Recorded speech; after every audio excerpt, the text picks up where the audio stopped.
Wolf, get away from those sheep. Bollocks. You're listening to the Wolf and the Shepherd podcast, broadcasting from Fort Worth in the great state of Texas. Now, get ready for this episode of the Wolf and the Shepherd. Welcome to this episode of the Wolf and the Shepherd. Today we got something a little bit different. So the Wolf went on another podcast with a good friend of his and did a guest appearance, and we're going to get to share that. So Wolf, tell us just a little bit about your guest appearance.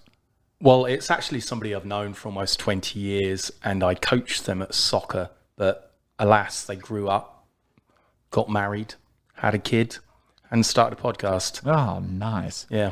All right. Well, cool. Well, you're not going to hear any more out of my voice, so maybe that's a blessing in disguise. Who knows? But all right, let's give a listen to the Wolf's guest appearance on the 100,000 podcast.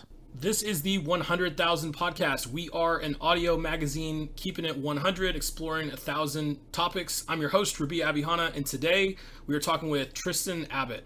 Tristan is a soccer skills coach here in DFW. He was actually my coach when I was at Lake Country as a middle schooler. So we'll get into that a little bit. But yeah, soccer and skills. He's got my foot skills a lot better than where I was.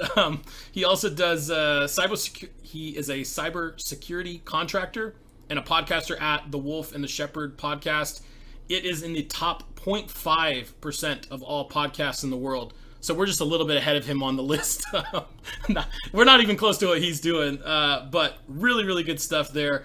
Tristan, man, thank you so much for joining me today. I really appreciate it. Thank you. I'm really pleased to be here. I'm a bit concerned about the name, The 100. That sounds like a lot of effort to put in one go.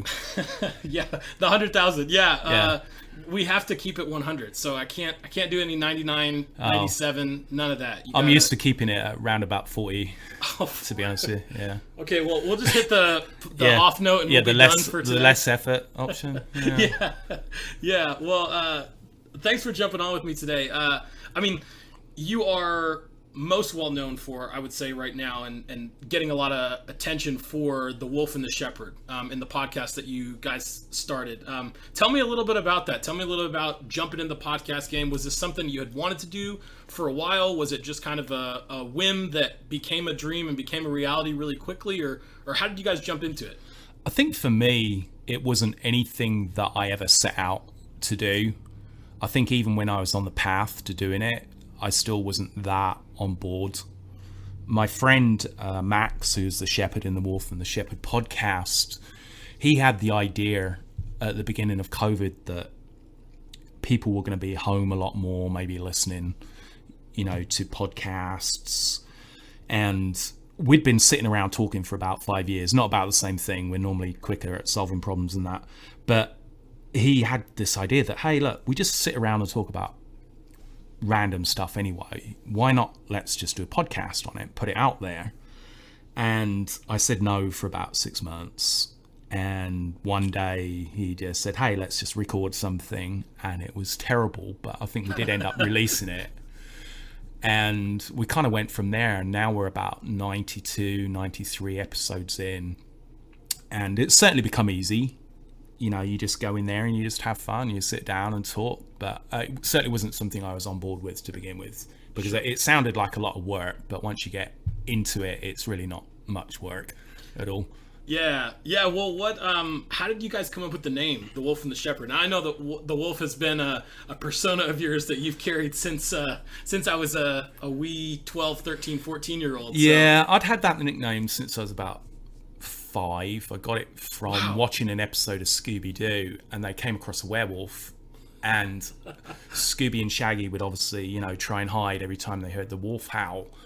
And I think about a week later in recess, I was playing soccer, and each time I scored, I'd howl.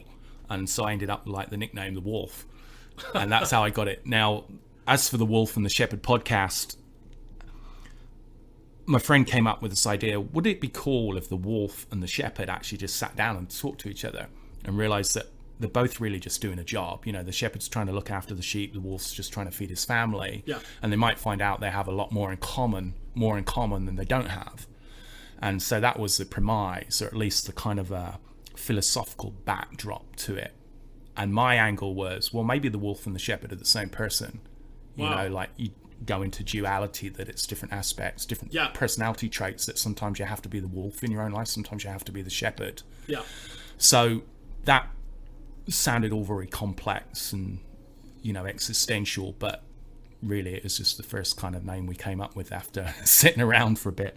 Yeah. So there's nothing super deep in it, and I think we actually came up with those explanations to try and sound a bit cool after we'd actually come up with a name. Okay. So yeah.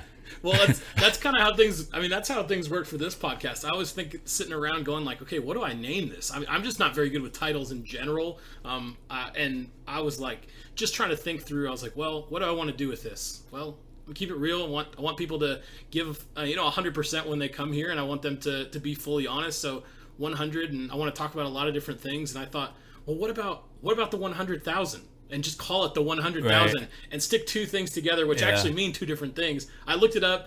There was no podcast that had that name. I looked it up online. Didn't have anything else. Wasn't going to be, riding on somebody else's coattails and somebody else's name. So I just went with it. I mean, it's a simple. I think some people make these like, oh, we got to have this existential discussion about, well, what do we want this to be about, and do years and years of research. And it's like, no, we kind of came up with the name, and our explanations almost came later. It's interesting how you guys did that. Yeah, I mean, you guys talk about a ton of different topics. We like, I mean, the tagline for the show is talking about 1,000 different topics, but I think you guys do that to the nth level and the nth degree. We got 3 different episode titles here from February of this year, so I'm just going to read them off: the Amish, cancel culture, and J-pop. Right. I mean, I don't know how different 3 different topics could be on the same podcast. How did you guys come to that? Because I would say this: the conventional wisdom is, for new podcasters, you have to be so niche that you gain an audience through the niche, because you're hitting a point that nobody else has hit. It seems like, I would say, you and I's podcast in this way are kind of zagging on that and saying, no, well, we're going to actually talk about a large variety of different topics. Yeah, I think your approach in that, you're going to keep it real and give 100%. We decided we were not going to go either of those routes, that we're far from keeping it real, and 100%. It might be a cumulative total for the week if we've recorded 3 podcasts, so maybe we gave like a third effort in each one. But yeah, we never really took that. We wanted it to stay pretty casual. And in terms of the topics, again, just in natural conversation across the years, we spoke about random things. And I think when I've perhaps eavesdropped on conversations in the past between people, I always find obscure topics or things you normally wouldn't hear people talk about more interesting than just somebody, discussing something you've heard, discussed maybe a dozen times that week already. In terms of the topics we pick, we figure that, there's not perhaps much integrity from perhaps a journalistic view, because say take K-pop, right? It's big business, and there are K-pop experts out there. Now, if you told somebody, you met somebody and they said, hey, yeah, I'm an expert on K-pop, although you might give a little bit of kudos and respect to the fact that this person is expert on K-pop, in your head you're still thinking, well, that's a bunch of crap. Yeah. And so when we did a podcast on K-pop, we did it from the point where Max, the shepherd, knew nothing about it whatsoever, hadn't even heard about it. And my knowledge of it came from annoying intro ads on YouTube, which I couldn't fast forward through fast enough. Okay. And about 20 minutes of research. And so that was enough to do a podcast on K-pop. Yeah. So obviously it had a lot of humorous approach to it. What was the point of it? Perhaps how does it compare to Western culture of, boy bands and all this stuff? And you just run with it. Yeah. Now, half of what we said perhaps in that podcast might be completely untrue, because the sources for our data weren't well checked or double checked. But that's how we do a lot of our podcasts. Okay. Because that's what reflects natural conversation. Yeah. People make points where they have very shaky ground for perhaps being definitive about their opinion, but it's just what they've heard, what they've read. And again, nowadays, because most people's information comes from the internet, there's a good chance it might be complete crap, but we just run with it anyway. We don't put in any disclaimers other than don't sue us because we don't have any money. But yeah, I mean, we'll run with anything. I mean, I don't think there's any topics which we won't touch. The only one we had difficulty with, we tried to write a podcast on clowns. Really? And I spent 2 or 3 hours actually researching clowns and couldn't really find anything which would set the podcast in one direction or another, other than doing the history of clowns, going back to court jesters and all this type of stuff, and even going back to Egyptian times. There was nothing really you could run with to make it interesting. I mean, you could be sitting there and be like, yeah, I don't really find clowns funny. I hate them. I don't really find them scary, blah, blah, blah. And that's it. Yeah. In terms of pop culture, that's it. Most adults don't find clowns funny, and they've been in a few horror movies. Outside of that, clowns don't really have much day-to-day touching of your life as such. Everybody knows what one is, but try and hold a conversation about clowns for 2 minutes. Yeah, I don't think I could. It would go anywhere. It'd devolve into something else, right? I'd start talking about John Wayne Gacy, or I would talk about Modern Family, where one of the guys is right. But so I'm not actually talking about clowns. I'm talking about people who dress like a clown, and now I'm on to a different topic. Yeah, that's interesting. So did you guys say? Did one of you say, "Hey, we should do something on clowns," and then you couldn't find a pathway to do it? Did somebody? Was it a listener that wrote in, or how did you guys come up with that topic in particular? Well, I come up with most of the topics. I do most of the pre-production work. And I sat down and for some reason, I don't know what triggered it. It might have been seeing Krusty the Clown on TV or something. I thought, oh yeah, I'll do one on clowns. Because we had done, I can't remember if the clowns one was before or after we did one on the Amish. And I thought, well, if I can get a podcast out of the Amish, I can get one out of clowns. But apparently not. So, okay. And actually, I saw some Amish in the wild last week. I went to Colorado, and it's the Rocky Mountains. And this coach pulled up, and a whole bunch of Amish people got off, some with iPhones, so they're obviously cheating a bit. But yeah, it's weird. So I think I actually took more photos of the Amish than I did of the mountains, just because it was surreal. I hadn't really kind of seen them in the wild before, other than like on, TV.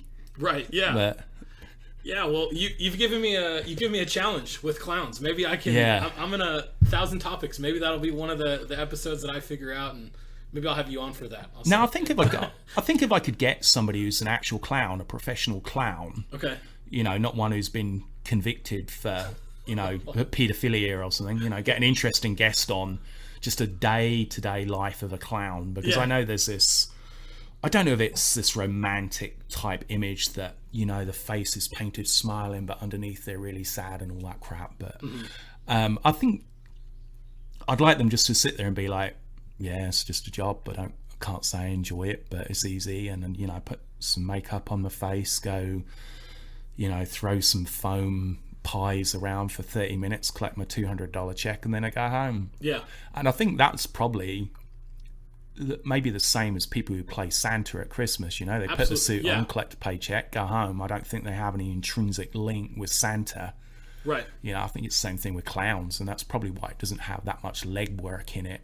I think we could have got together and found a bunch of funny news stories on clowns, people dressed as clowns doing ridiculous things. Yeah. But I felt we'd probably done that too much with other topics. It would just be maybe a photocopy of another podcast, but this time it's a clown doing ridiculous things. Right. Yeah, well, I think the popular version of that, right, or somebody that it comes to mind when I think of clowns, I think of the clown prince of crime, who's the Joker, right? If you saw the newer movie that came out with Joaquin Phoenix, they explore it, but I mean, it doesn't have much to do with clowns. I mean, he does play a clown, which is kind of different than some of the other takes on the Joker. And it's for sure a more, I'm sure you've seen it. I'm making an assumption that you've seen it.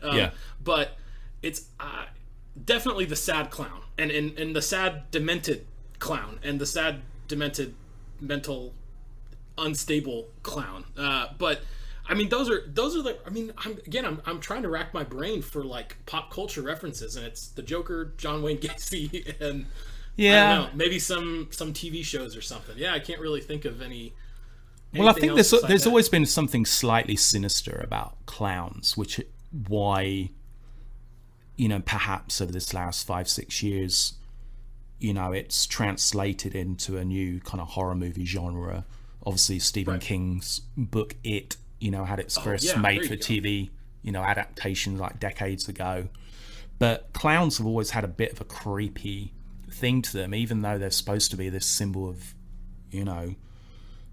mirth as such. I think when you go back to their original connections, and even if you go back to, say, I don't know, you look at, Greek demigod pathos, one face smiling, the other one frowning, and again going back to this duality, two aspects of the same personality, but you're wearing a mask to really hide what's going on underneath.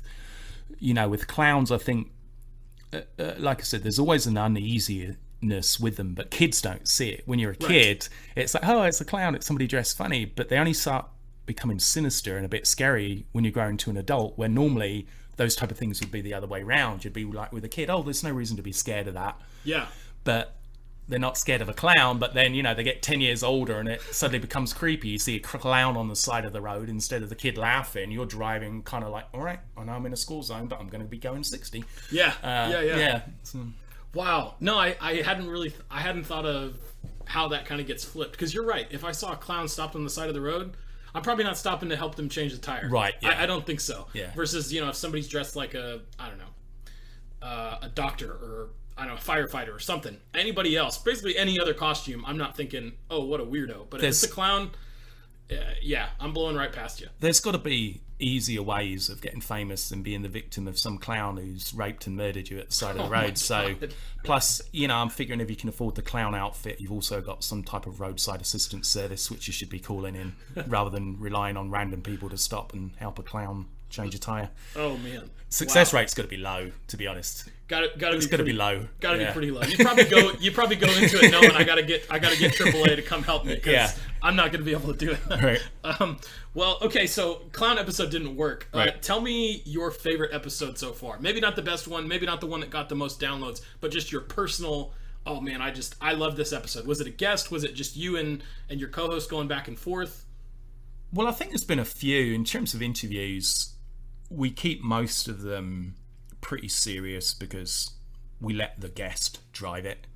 If it's a topic which might have some room for humour, we will kind of navigate, to various kind of ports of humour just to kind of keep it interesting, because not every topic is interesting. We actually had a guy come on who dug holes for a living.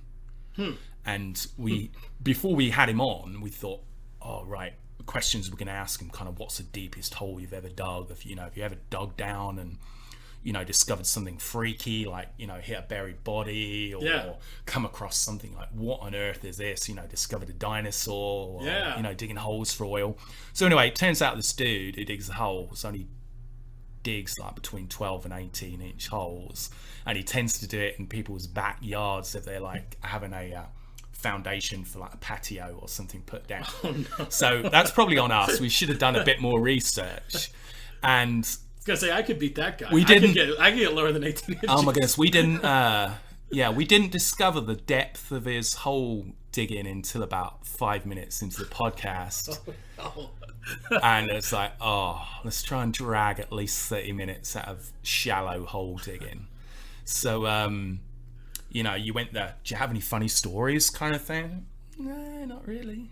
It's like, oh my goodness. Now, if you actually go back and listen to that episode, Max and I, we do actually run completely to the point where, not where the guest is shut out, but we take control and try and steer it to it's something listenable. Now, that episode still isn't great. Yeah. I wouldn't go back and listen to it personally, but you do get people who are a challenge. You think it's going to be an interesting topic and it's really not. Yeah. But I think one of my personal favorites had a guy on called Landon, who's an ABA therapist for, children on autism spectrum. Okay. And he had worked with my son.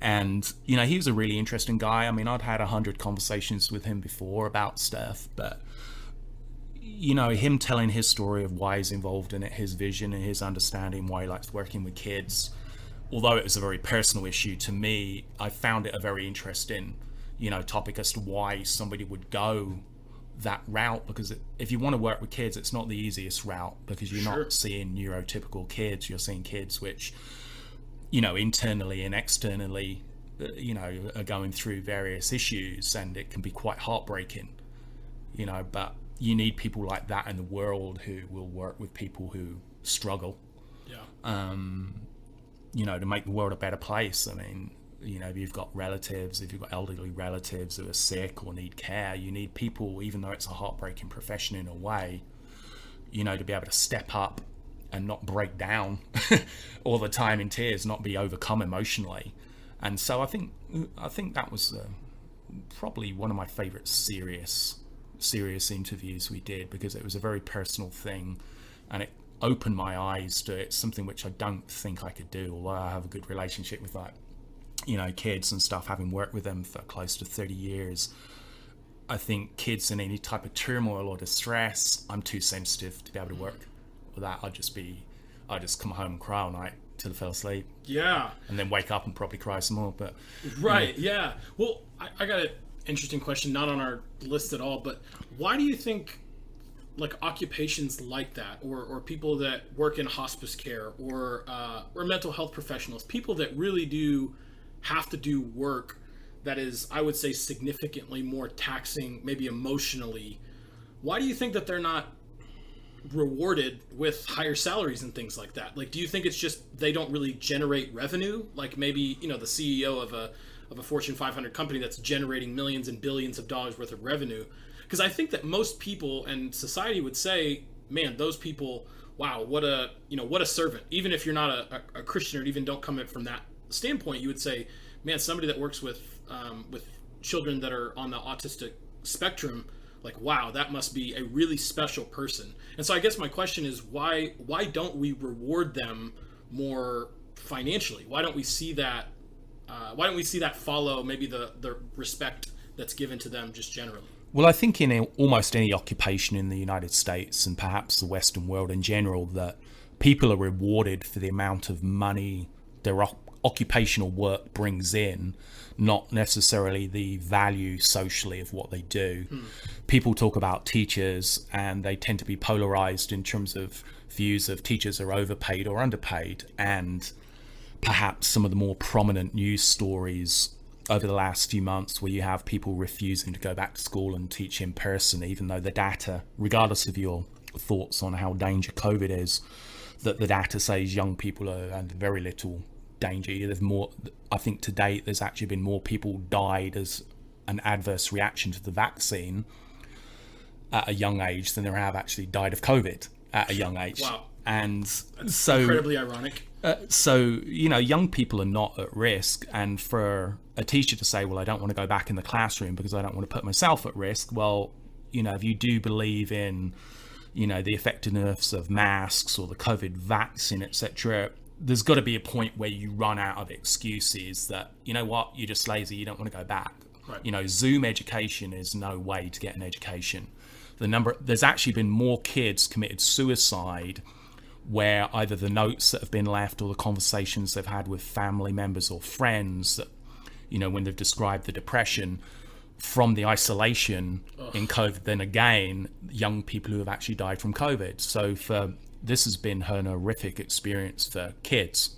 Yeah. And for them to have, pretty much their entire social life taken away, with school not being in operation, and then these teachers a year later say, no, it's too early to go back. They've been sitting on the backsides collecting the paychecks. They don't want to do anything but the Zoom calls. They don't want parents to be able to see the Zoom calls to see what they're teaching and stuff. And those type of teachers, you think kind of, well, yeah, they're overpaid because they're not doing anything. But then again, you have these other teachers who, they see a kid who's struggling, they go out of their way to try and help that kid, and they do that continually for 20, 30 years. They make huge difference in kids' lives. Those type of teachers, yeah, they're not paid enough. But the problem is, on a case-by-case basis, we don't have that ability to sit down and be like, oh yeah, this teacher is worth this teacher is worth that. Now, if by what the teachers did, they were bringing in sponsorship money somehow, sure, we'd figure out a way to pay them. Okay, talk to little Timmy's dad in second grade, and his, construction company is going to build a new fence for the school for free, and that teacher gets a $10,000 bonus because the school had, $30,000 set aside to put, to pay for this fencing. That's the kind of model throughout society, basically how people get paid. The amount of money you bring in, the value you are to that company reflects the value in terms of money. Now, that doesn't reflect the social value of somebody in the job they do, but it just happens to be the society we live in. You're paid for what money you bring in. People will criticize the CEO of Kroger for, maybe taking home a $10 million paycheck last year, even though he employs tens of thousands of people. Yet the same people won't bat an eyelid if Beyonce makes $75 million from a world tour where she employed 30 people for 4 months. So I think people look at it very differently with a certain amount of bias, and it's a very kind of fake sympathy in some ways, I think, because it goes out the window very quickly. So along those same lines, which would you say is more valuable? Would you say like the social aspect? So let's say somebody is, has all the influence in the world because the community sees them as valuable, versus an engineer that nobody knows about, but he makes, $20 million a year, something very significant that would set him aside from the rest of society. I mean, which would you say is more valuable, that $20 million without maybe the notoriety or the influence, or is the person that has, all the influence in the world in the community they're in? Well, I think people come from two different viewpoints. There's the jealousy viewpoint, that if somebody's making more money than you for doing something you consider less work or less skilled, then there's a certain amount of jealousy which comes in. But equally, I think people, when they observe other people's lifestyles, have a very, I guess, dimmed view of what people do, or they take, I guess, the description of what that person does from what they see on TV. They don't really understand the ins and outs of things. Imagine like a vet. Okay, a lot of people think, oh yeah, vet's a nice job, other than you having to put animals down. Right. But again, that wouldn't be a job I could do. I couldn't be there and have a kid crying over their dog I'm just to be able to put down. I'd be in tears all day long doing it, and it takes a special type of person to be able to do that. But you think of the number of people have pets. Probably almost everybody you've ever known has had a pet. Yeah.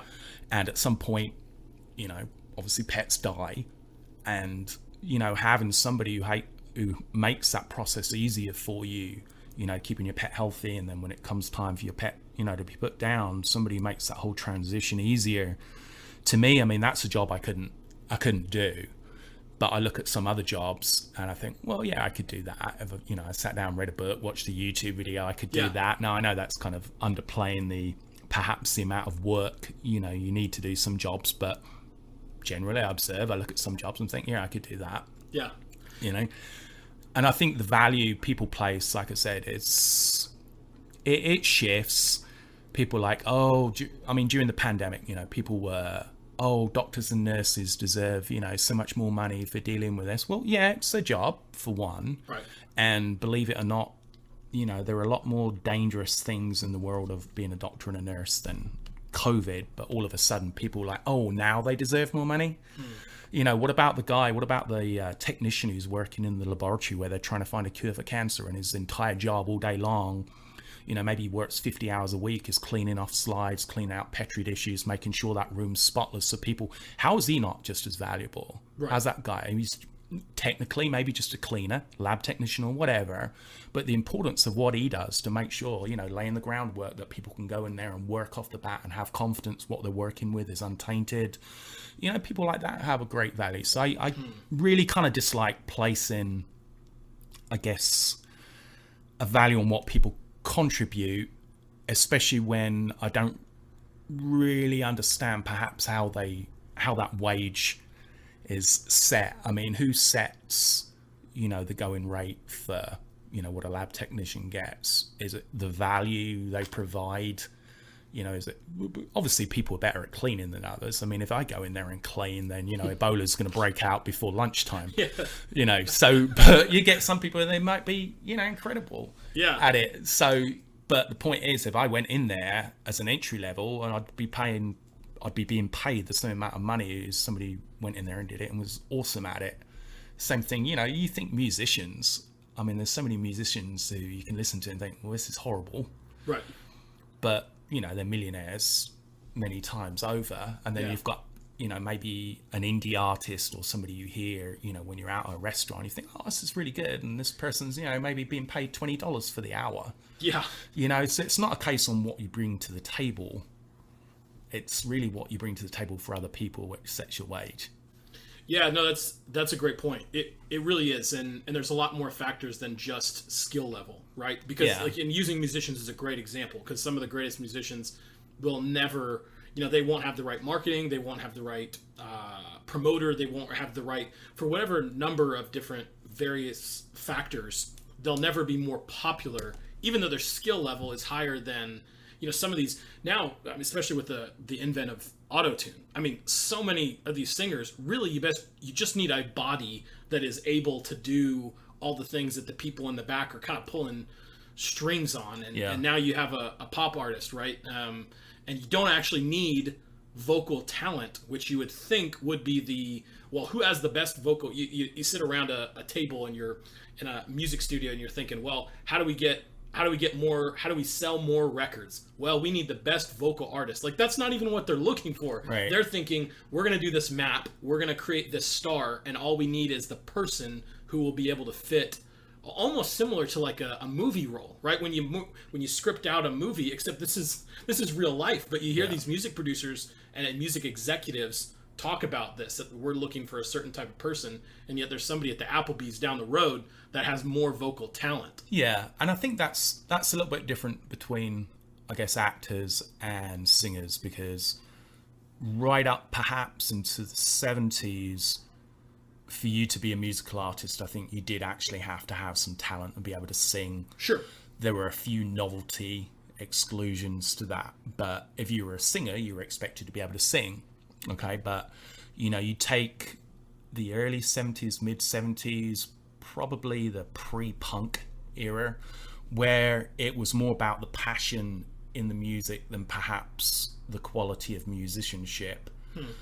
You take punk as a whole and the new wave movement which followed, you had a lot of front men and front women in bands who the band was personality driven and attitude driven and lyric driven, and perhaps the ability of the guitarist, the lead guitarist and the singer wasn't as great as perhaps in the past, but the character and identity of the music suddenly carried a lot more weight in terms of identifying with listeners and perhaps splitting society into genres. For once, people had the choice to listen to one thing or another as opposed to what you were presented with. Right. I think before, music was like, okay, we've got 12 different flavors of milk here, which one do you want? You had to drink milk. The only difference was it's a slightly different taste and flavor, whereas music then split into being very, very different from each other. Yeah.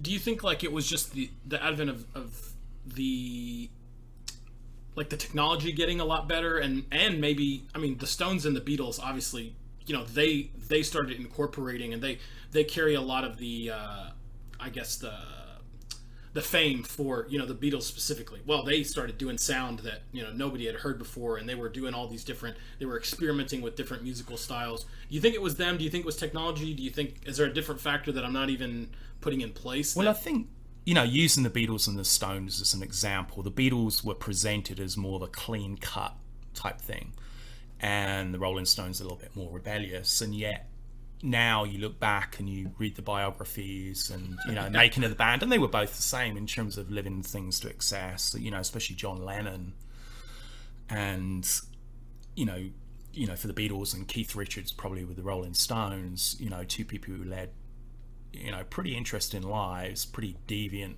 type lives, but one was presented in the media as one way, and they were a wholesome band, the Beatles, which the reality was probably far from that. I mean, the drinking, the drugs, everything else, but it was pretty much hidden. Yeah. And it's really just the equivalent of perhaps the 90s version of Backstreet Boys versus NSYNC. Really it's the same category. You're I just can't splitting believe the same. You're just splitting the same audience. I can't believe we're comparing them, though. I mean, I know what you're doing. Yeah. I know what you're doing, but just Yeah. in my mind, I recoil that. But it's a popularity Yes. contest, Yes, and the reasons might be very trivial for like you one over the other. But I mean, even if you take the musical style, you listen to something by the Beatles like Helter Skelter, that's as brash and archaic as a lot of the stuff the Stones did in terms of style. And so I think the division between Beatles and the Rolling Stones was kind of paper thin. It was just how they saw a market. Somebody thought, okay, we're going to go over the rebellious market. We're going to go after the awesome market where, the Beatles singing mostly love songs, all this type of things, until they had a little bit too much influence from psychedelics. But, I think nowadays people want to find something they belong to. And I remember when the Smiths came out, we didn't have internet, didn't have anything else, and you'd listen to the Smiths, and most people didn't really like them. They found them a bit depressing, and it was coming off the back of, the kind of new romantic type movement with like Duran Duran, Spandau Ballet, Flock of Seagulls, all that type stuff, where the music was all very uplifting and all, almost kind of like glam pop. It went from glam rock to glam pop, glam synth pop. But you had the Smiths, and it's very melancholy. You could call it depressing, but a lot of people kind of identified with lyrics in those songs and felt that they didn't have anybody to talk to those things about. Things were too personal. This was in the day where, especially if you're a guy, you had to suck it up. If you're feeling depressed, well, suck it up. Put on a smile. Put on the clown paint, right? Put that smile on, regardless how you feel underneath.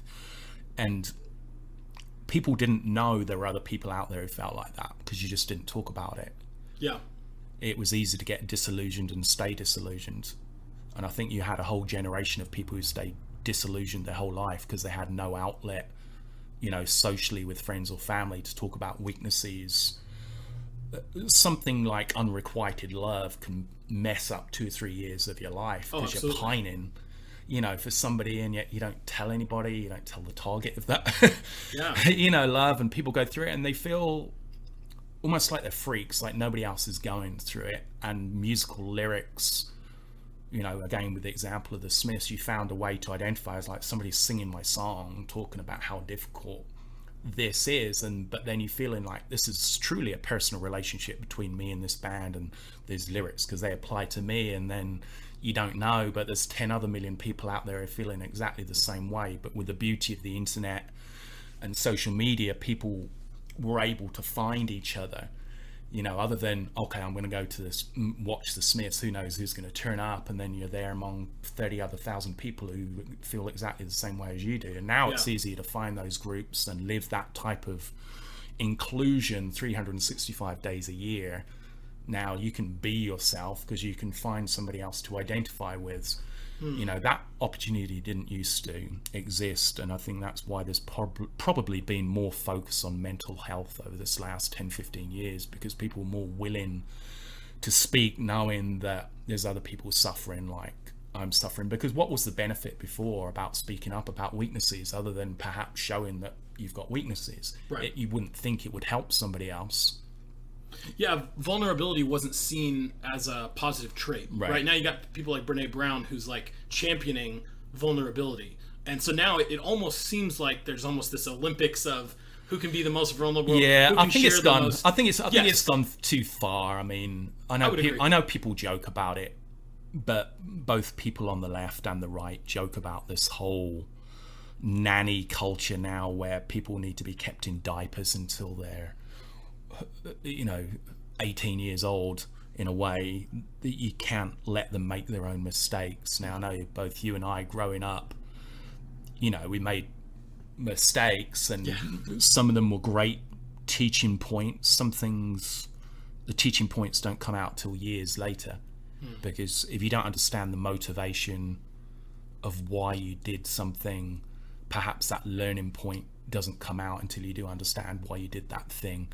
And I read a book maybe about 20 years ago, and one of the most frequent things people all around the world say at some point, and multiple times during their life is, if I could go back in time, I would change, or I wouldn't do this, or I would do that.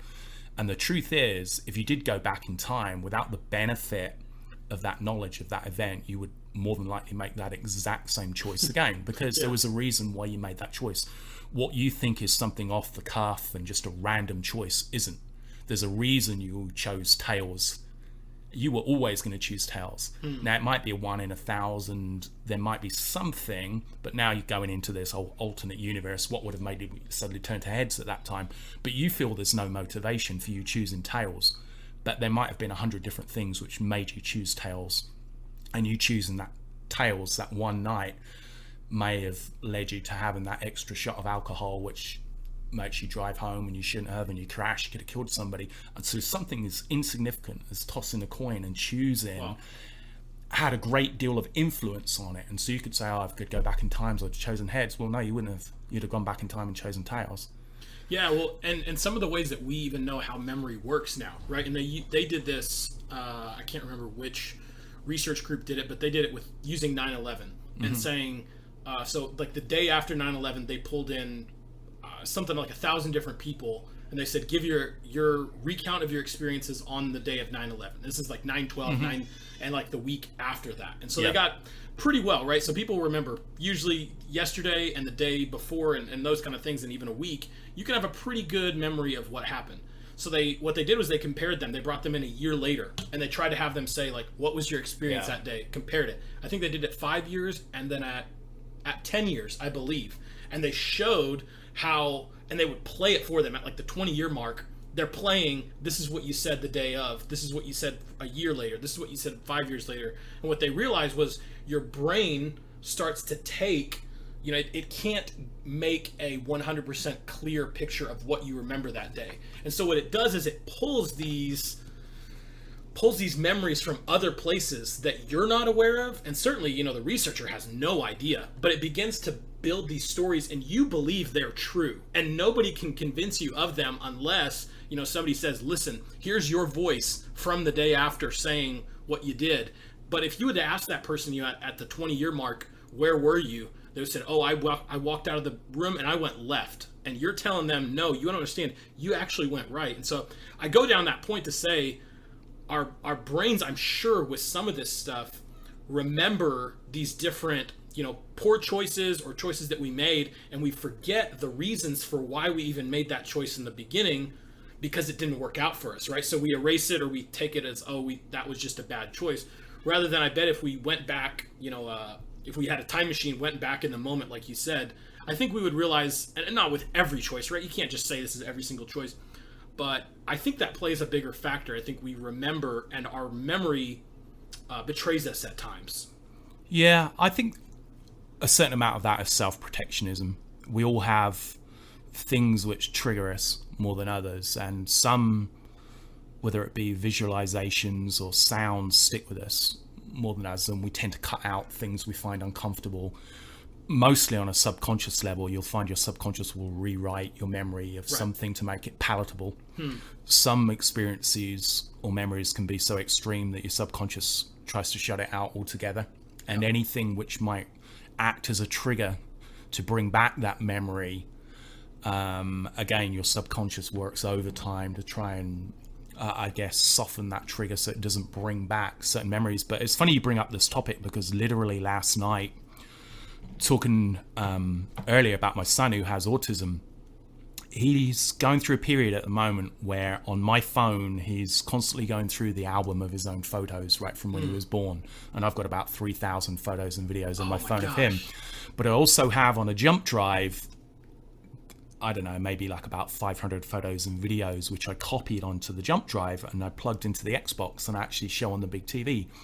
And recently he's been wanting to see those videos and photos on the TV and on the phone and sit there and just kind of look. And I was trying to think, why is he so suddenly obsessed? And it kind of came to me that, with his autism, because of his sensory needs and wants are very different to ours, that he might find something overbearing in terms of, like, say, maybe the sound of air conditioning, that might be the loudest thing, and he can always hear it, even though you and I might not even be able to notice it. And so his memories of a certain situation might be, oh yeah, I remember sitting in that room, I could hear the air conditioning and the light was very bright. Now you and I might go sit in that room, light not be particularly bright, and we might not be able to hear the air conditioning, but his memory of that is, you know, different than ours. And so when he went through his early childhood having autism, his memories of certain situations are more sensory based, and it's based upon how he felt at that time, you know, what his senses took in. And another child, a neurotypical child, you know, without autism, if he did exactly the same things, might have completely different memories and recollections. And I came up with this theory actually last night, that I think the reason he's now looking at these photos and videos is he's going back, almost rewriting his own memories, because what he remembers might not be accurate, or might have the wrong exaggeration or weighting on a specific thing, where a lot of the other experiences he might have completely ignored or didn't take in, and now he looks back and it's almost like a new experience. He can see himself and be like, oh yeah, I remember that toy over there, I remember this day, because of something completely different of why he would have remembered it before. So he's almost like going back and reverse engineering and rewriting his memory, seeing things how it's, you know, how I saw it perhaps through my eyes, or how he would have seen it through his eyes if he was neurotypical. And it's kind of a bizarre thing, because you can see him when he plays videos over and over, he gets fixed perhaps on things which he might not have taken in at the time. And so yeah, that's we do remember things differently. But I mean, my biggest memory about 9/11, if you go back to that, some people, the image of the planes crashing into the towers was the most iconic memory from that day. But you know, I've been in a war zone, you know, I've seen people die, I've seen planes crash and stuff. So to me, yeah, as bad as it wasn't, you know, I guess as touching, I don't know what the right word is, because everybody, unless you were there, were kind of isolated from a bit. And in some ways I think that made things almost a little more difficult, because it happened in the United States of America. We're in a different state, but we were still watching it on TV in the same way as somebody was watching it on a TV in New Zealand. Yeah. You know, that it felt like part of our close community. But again, here in Texas, I mean, I can't remember how far away New York is at the moment, but you know, it's still a great distance. Yeah. Say hi. Hi. What are you eating? I think many people remembered 9/11 in different ways, dependent upon what affects them. A lot of people were very shocked, and still in shock to this day, at seeing the sight of planes going into the World Trade Center. But you know, when you've been in a war zone and you've seen planes crash, you've seen people die, you get a little bit desensitized to that part of it. I think the part which stayed with me the most was perhaps a couple of days afterwards, and some footage on a late night news station of people putting up posters of people who were still missing, who hadn't been found. And there was a group of maybe half a dozen people pinning pictures of kids, wives, husbands to this small wall, and the camera zoomed out, and it must have been about 200 yards of wall, just people just pinning posters of missing people. And that impacted me more than the visualization of, you know, the actual planes hitting themselves. Just the loss and the not knowing of people, you know, around. That hit me more than the visual aspect of the actual day. I think that's what I remember more, I guess, the actual emotional and social aspect. Wow. Yeah. I mean, I remember it. I was 12. I was in 6th grade science class. Her name was Mrs. Roberts. It was a Miss Roberts class. Right. And I can remember Mrs. Jordan coming. She was the assistant principal. She comes through. She says something to her, and you can tell. I mean, even when you're 12, you can start to pick up on adults, and you can tell it was tense. But we had no idea. Right. And then she explains. Mrs. Roberts, our science teacher, right, sits here and explains to us, tries, you know, the best as she can, what just happened. And the first thought that I'm thinking as a 12-year-old is, what's the World Trade Center? I didn't even know what it was. Yeah. Had no clue the impact. But then I can remember little things like going to lunch and coming back from lunch and some kid being like, yeah, there's 2 planes that are coming here to Texas. And I remember being like, what are they going to hit in Texas? Like, what are they going to do? You know, it's just these rumors. So you can only imagine what it was. I can only imagine what it was on the adult scale. But, you know, for kids who have no compass, like, they just have no idea. There were certain kids that were terrified. I mean, they were terrified that planes were going to come hit their house. Right. And I'm thinking, like, they're only going to hit things that are important. And just this callousness toward, I didn't feel that. I mean, I didn't feel like, oh my gosh, people died. I just didn't get it yet. I mean, even as a 12-year-old. I mean, so those are like, my memories around it are very much more like, I think we just as an American society, would see things like, well, people coming together and uniting around it. And there had been definitely some opposition to President Bush at the time, but he was so new that it was kind of like this. And then it seemed like the world for the most part, but definitely the United States kind of coalesced around this idea with coming together. And it's interesting. I mean, you can take this as either any way that you would like, Tristan, from here, because I'm throwing a whole bunch of stuff at you. But it seemed, I kind of thought COVID was going to be that for this generation.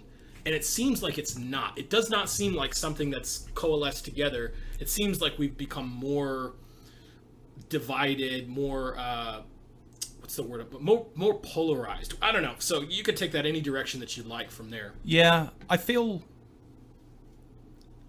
if you took 30 seconds of footage from 9/11, perhaps you made a montage, right? You could communicate effectively with a little narration to perhaps a kid in 100 years' time, and they would understand the impact perhaps that would have on society. I think with COVID, because it was heavily politicized right from the word go, and we have had information which was written in stone 1 month, and then apparently we find out it's written in silly putty. You know, it's not accurate, and certainly young people have been least affected by it, and the majority of people don't perhaps know anybody who's died or has been seriously sick with it. I had COVID for maybe an evening. I wasn't sure whether it was allergies or not, but tested positive for the antibodies, and hey, you had COVID. You know, my son had it, my girlfriend had it, my son's mom had it, and you know, nothing.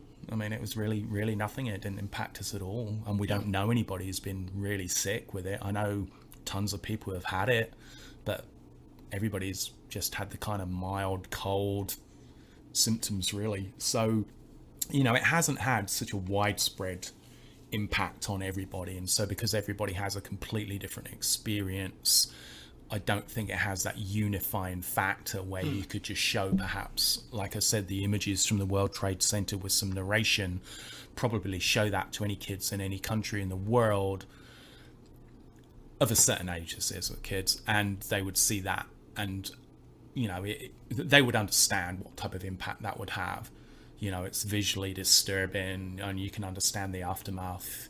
Now, in terms of damage, I think it's very difficult for younger people, and you said you were 12 at the time, to understand truly what terrorism is, because it was never an attempt to kill as many people as possible. Right. It would have been a lot easier to have smuggled a bomb into a sports stadium, you know, crashed a plane into a stadium while the game's going on. You know, why not go while the Yankees are playing, you know?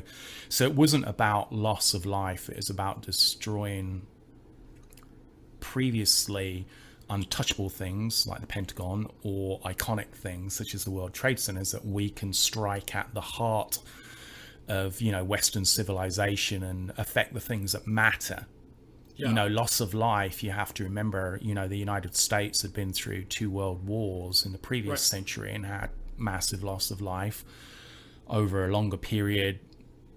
Perhaps, you know, in Vietnam was a lot of loss of life. And so, you know, lives, when you put them into large numbers, become less meaningless than when they're in lower figures. If you say like 9 people, you know, died in a fire, that has more impact than 30,000 being people being killed in perhaps a country in a landslide or something. Right. That once numbers get so large, it desensitizes you. Your mind can't cope with or can't break down that amount of individual suffering, so you group it together, and then you don't identify with something once it becomes in such a large group. All the individualism kind of goes away. You forget that's 30,000 individual stories. It just becomes one story, and that story is about a landslide that killed a lot of people. Right. It's interesting you say that, because like using that as an example, like the death of Kobe Bryant last year, about 18 months ago now, because there was 8 people. There was the pilot, there was his daughter, and then 5 other, I think it was young girls that were basketball players. And I mean, for a lot of reasons that had a lot of impact, but I think because it's interesting that you say the small number, because I thought that. I was like, man, it's really only like 8 or 9 people. And it's interesting because when I was young too, I had, to speak to the other point, one kid, his name was Dakota. He was like, well, why didn't they hit 3 Mile Island? Like, that's a nuclear thing. That could have blown up. Why didn't they crash planes into that? And that's the way I thought of it. I was like, yeah, why did they go? I mean, 3,000 people, that's a lot, but I thought the same thing. Well, Texas Motor Speedway holds 250,000 people, but it was more about the symbolism, right? And it was more about I didn't understand terrorism. And I remember I'm trying to understand it as a 12-year-old. And I think, it took years before I was like, oh, this is why. It's not necessarily the numbers. Yeah. I mean, I think if you read something like The Art of War, you understand terrorism as a tool to try and achieve something. Because if they had attacked something like 3 Mile Island, the retribution would have been on such a scale that, it doesn't matter how you try and spin it, to your populace that, hey, we attacked America, we gave America a bloody nose. But when America turns around and drops, 3 atomic bombs on you in retaliation for attacking 3 Mile Island and wipes out 50% of the population, it doesn't matter how much spin or how much PR, you have on your news channels. The fact they've just wiped out half your country, be like, yeah, we probably better not do that again. It's not as, you don't count that as a victory. Giving the giant a bloody nose, it's like, yeah, and they're all cheering. But when the giant comes and stamps out your entire village to death, it doesn't feel quite so much as a victory. And so, people perhaps, misunderstand terrorism as an objective, as what it's trying to achieve. It's minute victories to continue a power hold in those countries a lot of the time. Like, hey, look, we can do this. We can strike anybody anytime we want. Which, again, it might be true in a respect, but as fanatical as some of these terrorists are, they're also smart enough to realize there's only so far you go before you can only poke the sleeping bear too much. Yeah, well, they only have as much firepower, right? Because that was the scary thing. Everybody was like, well, what if one of these guys gets a nuke, or what if Iran develops the program? Well, again, that's not something difficult. Getting hold of plutonium, uranium, making a dirty bomb is not a difficult thing in today's society. I mean, anybody can go online and pretty much build anything as long as you have what you need. And certainly you'd think if China hated us as much as the press try and make out, that they would have financed a rogue country or individual. It's not difficult to say, take somebody who's dying of cancer, who may be in their 50s, and they have a poor family, and somebody comes to you from an intelligence agency of a country like China and says, hey, look, we know you're dying anyway, strap this bomb to yourself, we're going to get all the papers sorted out, you go to this country, you blow yourself up in a stadium, we promise you we'll take care of your family, we'll make sure that your family's given enough money so that your children, your children's children, all your relatives are all going to be taken care of. That would have happened 10,000 times over if that was truly the aim of a country like China or Russia to do damage to the United States. I mean, they could pollute the water system, they could make sure that nobody would feel confident enough to go to a shopping mall or do anything if they really wanted to, but they understand that the consequences of retribution, again, you can only push it so far. And what might seem like a major incident like 9/11, it certainly was a message to the rest of the world, like United States, aren't untouchable, but that was probably as far as you could push it. I mean, we did retaliate with a kind of immediate, somewhat war, if you could call it a war. But no, I think most terrorists are part of a more insular, closer to home type plan than really, going for world domination. I mean, they realize that, just hitting the World Trade Centers, America's not going to be, forget it then, we'll turn, we'll suddenly follow Islam or your sect of Islam, whatever it is. Yeah, it's, and what's been interesting is, a lot of anybody that was speaking against the United States going to war, or anybody that was saying, well, this is a result, right? It got, you talked about the PR people and the spin. Well, this is a result of colonialism. This is a result of the United States, in foreign affairs, and they're doing this. And now we have, right now as we're recording this, we have this massive pullout where President Biden is pulling our troops out. And as quickly as we're pulling out, the Taliban is sweeping in. And we see it. They're taking back all of the control that we had while we're there. And then it becomes, I'm interested to hear your, to take this in a little different direction. You coming from England, you guys, if colonialism was a thing, right? You guys had the kingdom that spanned the earth. Yeah. And so how do you balance, the United States' influence as a protector of innocent people in Afghanistan, but also saying, well, we have a responsibility to our folks here at home. And like, to your point, it's not about the loss of life, because I think it was like 22 people have died in the last year total, like in 2020, that died in Afghanistan. And so it's not about, oh, we got all these boys dying overseas, but it's more about the idea that, hey, we're pulling them out so that we don't continue, if I'm understanding right what he's saying, well, we don't want our influence there, we don't need to be there, they can rule themselves. And so I guess what is the balance between that isolationism and setting our own house in order and still standing up for the rights of people that are in these kind of countries? Well, I don't think, first of all, you're ever going to please everybody. Using a sports reference, and one reference I like to use, especially in regard to soccer, when you're coaching, is that when you divide teams up and you give a kid a vest, right? You have this vest which you've bought from the store or online, and you give it to the kid, and most of the time it doesn't fit, because it's that one size fits all. But what one size fits all, more accurate would be one size fits nobody. Because there are always going to be people who are too tall, too short, too fat, too thin, and it's never really going to fit ideally. And so one size fits all really does become, it disenfranchises more people than whatever, but you can live with it.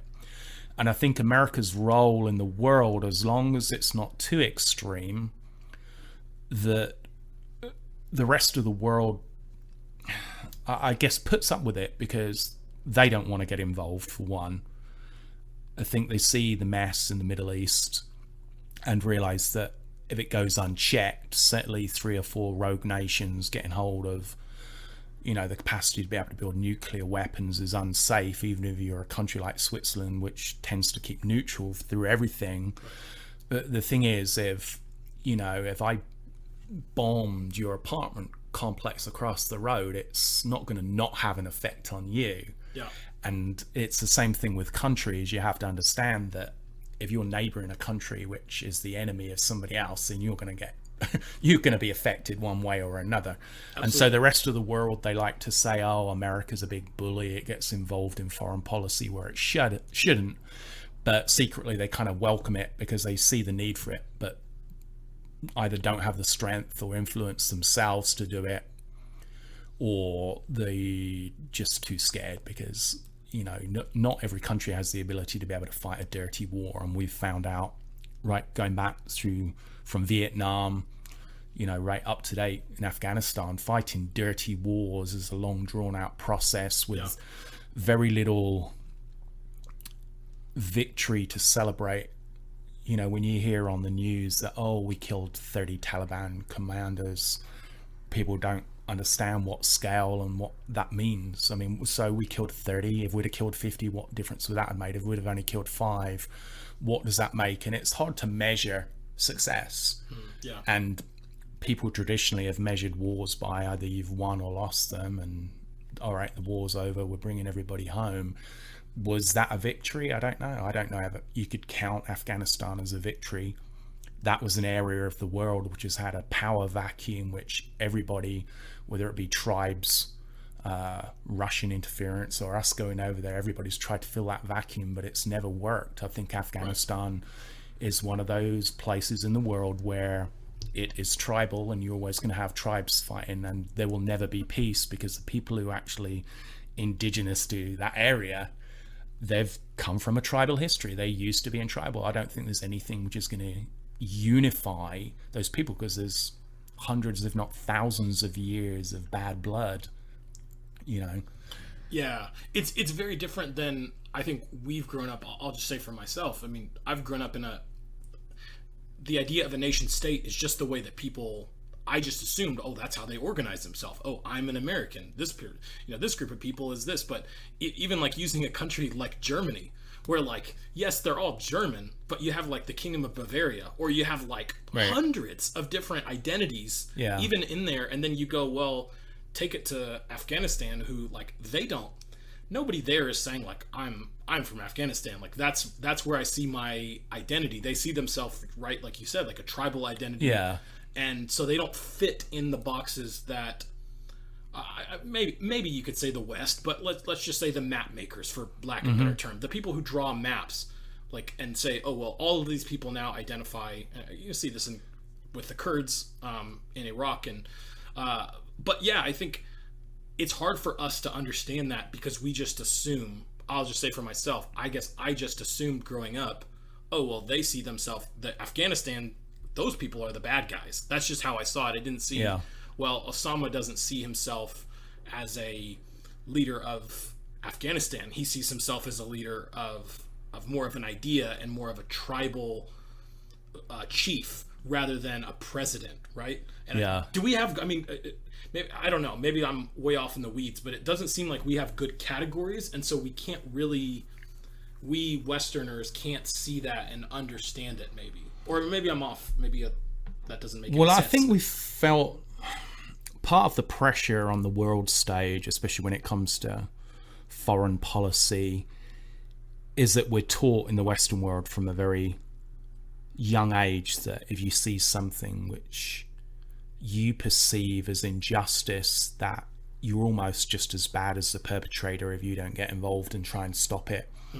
And America as a nation, I feel, there are people who feel we shouldn't get involved under any circumstances unless it's a direct attack on our soil, but the majority of people feel like we should be standing up for the innocent, the afflicted. If what we think we can clearly see as a victim, that we need to go and confront the bully and either give them a hard enough warning so that they don't do it again, or completely remove the bully from existence. And there is that, I think it's something which we all grow up with, because that's what we're taught, that if you see injustice, then if you do nothing, then you're just as bad, or even if you're not as bad, you can't come out of it with any type of credit. Just because you didn't get involved in the bullying yourself doesn't make you any better a person if you stood by and watched that person getting bullied. And so I think we grow up with that in our psyche, and I'm not sure outside of the Western world what other cultures, if they grow up with that type of thing. I don't understand what it means to grow up with an irrational hatred which has been preached to you entirely by media and propaganda, to the point where you never question it.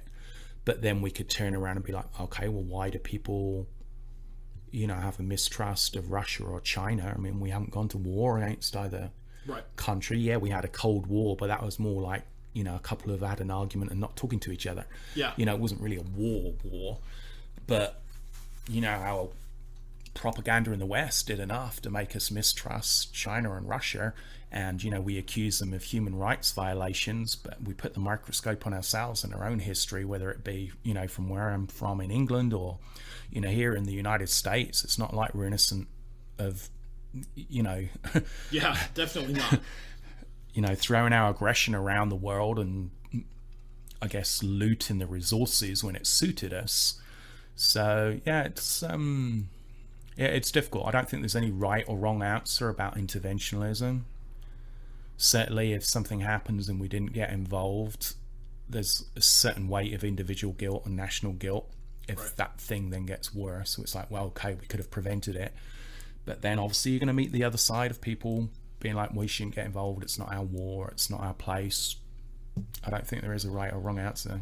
I think most recently we saw this with Syria, right? The civil war starts about 10 years ago, 2011. It's clear Assad is Bashar al-Assad. Like he's obviously been a tyrant over his people. I mean, maybe and maybe not. I'm Lebanese and my dad is from Lebanon, and we won't get into all that. But Syria played a major role in oppressing the Lebanese people for a long time. So obviously I'm coming from a big place of bias here when I talk about Assad specifically. But even on the world stage, once President Obama said he drew quotation marks, drew a red line and say, well, if chemical weapons are used, now I'm going to do something. And then there wasn't the response. And then it was like, well, should we, shouldn't we? And it was like, it seemed like this weird dance of, and again, I don't have the right answer, but it seemed like, well, what is the world's responsibility when we clearly see somebody doing something? And you're right, there isn't a clear-cut answer. It's like, well, how many people do they have to kill before we call it genocide? And the UN's tried to define that, but I don't have a good answer. I mean, what is the responsibility of a country, right, where we do have resources, we do have influence? Well, I think perhaps, the United Nations, if it fulfilled the role that it said it was set up for, there would be no need for interventionism from countries like the United States. But the United Nations are like a paper tiger. Theoretically, they have all this power because they have representatives from every country in the world at a debate table. But the UN, outside of perhaps advisory powers, doesn't really carry any weight. The United States doesn't need the United Nations. I don't know really any country on earth that really needs the United Nations, because it doesn't give the smaller countries a voice. They're not on the important security councils and trade councils. It's like being invited to a seminar where you never get the chance to speak, or do you give your opinion, but you're supposed to feel valued just because you're in the room. But at the end of the day, there's no difference between you sitting at home and listening to the same people talk. Just being in the room doesn't change anything. But my experience of the United Nations, going back to the Yugoslavian civil war, I was there with the military. Oh, I didn't know that. Wow. Yeah, okay. in Bosnia-Herzegovina, and just south of Sarajevo, a kind of military intelligence role. And the UN basically allowed genocide to occur. The rules they placed on their peacekeepers and the movement of the peacekeepers, they moved them around like a game of chess where they didn't want their own pieces to be taken. And it was, it was a complete mess. I mean, you take the genocide in Rwanda, Cambodia, anywhere around the world, the United Nations has done nothing outside of issuing statements of condemnation, and the peacekeeping forces are always put in visual places which have no impact. The bounties on the blue helmets, the UN peacekeepers, because nobody's going to retaliate. The United Nations don't have an army as such where if somebody bombs and kills 200 United Nations peacekeepers, what are they going to do? Nothing. They're not going to do anything. Yet you bomb 10 US troops, we're going to come in there and retaliate and do something about it. The United Nations, they're pretty much toothless in that respect. And, I don't feel that having a few countries having influence around a table at the United Nations has any better outcome for the world than if the United Nations didn't exist. I think it's, the United Nations are handling it. It's like a bear looking after your baby. I don't feel that confident about, well, not even a bear. I'd say it's more like a jackal, because a bear is quite a majestic, strong animal, can fend for itself, whereas a jackal's just eating roadkill a lot of the time. I mean, they can be aggressive, but I just don't see the value of the United Nations. I really don't. But that's the same with a lot of world organizations, the World Health Organization. I mean, it's so so corrupt. Yeah. You can't trust anything they say.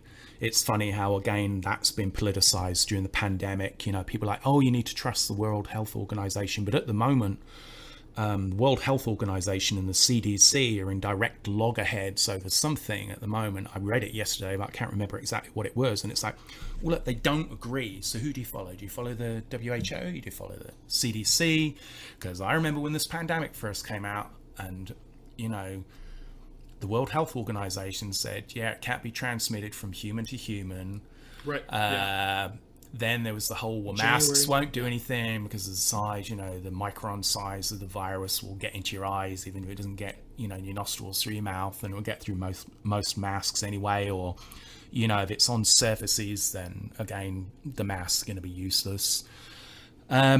So yeah, it's been difficult going through this, not having anybody you can really trust, because you don't believe anybody doesn't have a motive behind it. And it, you know, I'm a conservative, mainly fiscally than anything else, but I didn't really trust the left or the right's, you know, version of things during it. I know I think you can see that certain people have used it for their own advances, but in terms of a Moses to lead us, you know, across the wilderness, there certainly isn't anybody, not any politician, not any medical body, which I would trust to be that Moses. I'd just watch and see if Moses got there safely before I'd follow him, I think.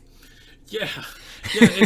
It's interesting that you say that, because I would say strategically, not speaking politically or anything, but if I was just, what do I know? 31-year-olds, I can figure it all out, right?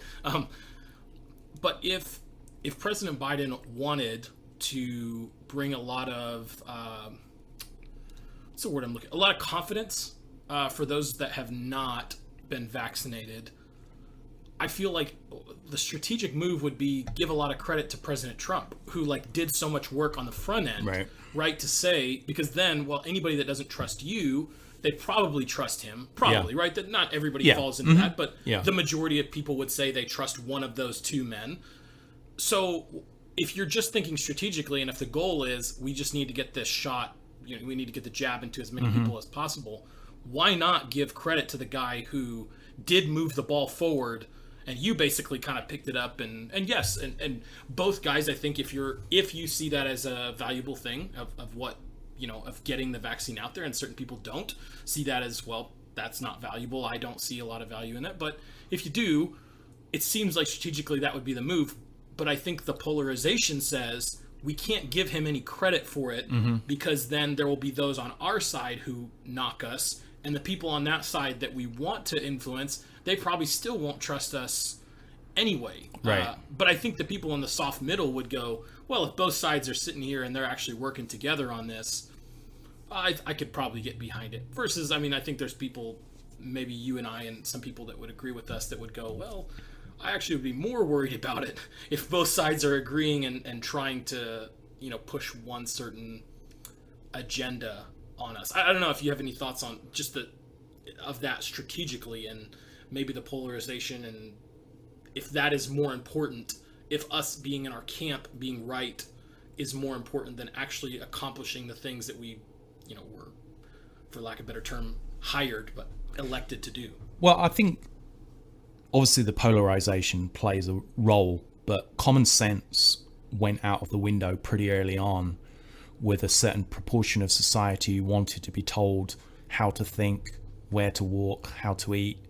And you still have these people who are driving around in cars by themselves, double masked, because you can't be too careful, but don't use any common sense or spend 5 minutes to research on the internet. And I'm not talking from political websites and opinion websites, but actually the science behind, you know, transmission of any type of infectious disease, especially respiratory ones, that there are certain things you can do which will lessen your chances of getting it.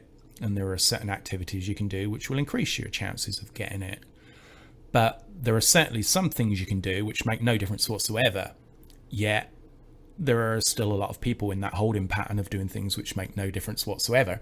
and it's because of political reasons. It's not because it has any practical reasons, any helpful reasons. And in terms of the vaccination, you know, when you've got one party which spends most of its lifetime projecting this my body, my choice, and then all of a sudden wants to not force, but getting close to it in some of the language, you know, force everybody to take what by any definition of any other period in history would describe this as a experimental vaccine, that it's become a political thing. Oh, you're not vaccinated, you know, you must be, you know, Republican or a conservative, or, you know, this person's driving, they've got 2 masks on and a, you know, beekeeper's outfit, they must be a Democrat. And, you know, when you go out towards the edges, those characterizations are true. You know, you mentioned something earlier about, you know, average life expectancy, okay? And I can't remember whether this was on mic or off mic, but I think it was off. I think it was off mic, but you were talking about average life expectancy in the time of Jesus. And, you know, when you take out all the people who died because of disease, malnutrition, people basically killing them, and you take out, you know, the people who have lived to abnormally long ages, and you actually get that middle, perhaps 60%, that, yeah, you can have maybe the average life expectancy was around 60. Right. But you take certain states in the United States to say, oh, the life expectancy is only 64. But, you know, perhaps if we use an example of, say, somewhere like Chicago, right? If you've got even 10 people under the age of 25 being shot dead each weekend, and you'll count on those in the statistics, you know, just one person maybe being shot dead at 17 years old has an effect. If you group them in with another 9 people of a similar age, it affects the average life expectancy, even though for those other 9 people, it has no effect. You're trying to find a correlation which you then apply to everybody, when in fact you have to treat almost everybody like an individual, because if you're not making the same life choices, you're not in the same geographical area, you don't have the same struggles, then saying the average white American male has a life expectancy of 77 years doesn't really mean anything, because you can make choices today and not committing suicide, but you can make choices today which will end your life tomorrow. Absolutely. You can make lifestyle choices today which may elongate your life for another 10 or 15 years, barring something outside of your control, something unforeseen. So life expectancy is a bit difficult when you throw it in there, but I think it's a good example to use when you take popular opinion, that you can't just get rid of the 5% on either side. So you take politics, you think, all right, 5% radicals on the far left, 5% radicals on the far right. The problem is you then have the people who are influenced by those radicals, or perhaps share some of those ideologies. And really, you have to perhaps get rid of 15 or 20% on either side, and take that middle 60 to get a true representation on what perhaps an average, which might apply to the majority of people, is. Because, you know, I've got friends who were interested in the whole kind of Q movement thing. Yeah. And to me, I looked at it as a bit of a LARP, you know, a live action role playing thing, because there was some elements of truth in terms of information interchange from, you know, documents which were released from whistleblowers, things which came out which the American public at large weren't really aware of, but people tried to tie all those bits together. And again, like you mentioned earlier about your friend who has this feeling that, you know, this whole deep state thing, that the dice are, you know, loaded before you even enter the game, which I mean, it is true. It doesn't matter whether you're black, white, who you are, it's loaded, because there's always going to be barriers to entry. Sure. And that can come from anything from just simple favoritism. I mean, if, you know, 2 people come for an interview and there's somebody who supports the same soccer team as me, or there's somebody who comes in and they're wearing something I don't like, you have an automatic bias. I don't think it's so deep. People like to blame something like racism or sexism, but sometimes it's something far more shallow which just makes that choice. It's not an inherent, you know, dislike towards a whole section of people. It's just something which sets you off. But now it seems like every reason has to have this deep reason for why it was said, done, or made, and they try and choose the worst reason for what it might possibly have been. And then people are like, oh, well, I don't want to be like that. And so people end up conforming, so they don't stand out. You know, they don't get accused of things which never even cross their mind. And it's a dangerous time in politics, not just at the political level, but even people at the peasantry level. People are afraid now to say something in case it comes back and bites them in the backside. They're afraid to lose their job because they posted on Facebook that they didn't like a particular person. Yeah. You know, this is the first time in the world this situation has existed. And so instead of really bringing up a whole social group which should be free to share ideas, and we evolve through these shared ideas, what it's done is given the opposite effect, and people now are just shutting up because they don't want to get in trouble. And it's gone almost as bad to living in a communist regime where you don't want to speak out against anything in case you get dragged off in the middle of the night. Now, I know that's an extreme example, but Right. people are feeling it's not too far from that, because symbolically, you losing your job, you losing your income, not being able to take care of your family, over the long term, that's worse than you just being taken off and just being arrested and questioned for one night. Yeah. You know, they can basically shut your life down and completely ruin it, and yours and your family's livelihood because you expressed an opinion. Yeah. Well, it's interesting you say that, because I've had friends that have said, like, are you worried? Like, you're doing a podcast, like, you're putting your voice recorded for anybody, first of all, to either manipulate or they can just pull a clip and they can, 50 years down the line, they can say, oh, this is who you are. Right. And they said, are you worried about that? Or I've had people that have said, hey, I want to have you on. I've said, I'd like to have you on to discuss this topic. And they are legitimately scared. They're like, I can't discuss that topic. Right. Because, or maybe I'll discuss it, but I can't discuss this part. And it's not for any, intelligence or anything like that. It's literally simply, well, I'm scared that my social credibility, and I may lose my job if I express this certain idea. And I would say that's on both sides. I have liberal friends that would say that, hey, if I say I support, this person, my more conservative friends here in Texas will automatically, disown me, or vice versa. Or I have, friends that would, on the right-hand side, that would say, if I do that, it'll sound like I'm, I don't know, whatever.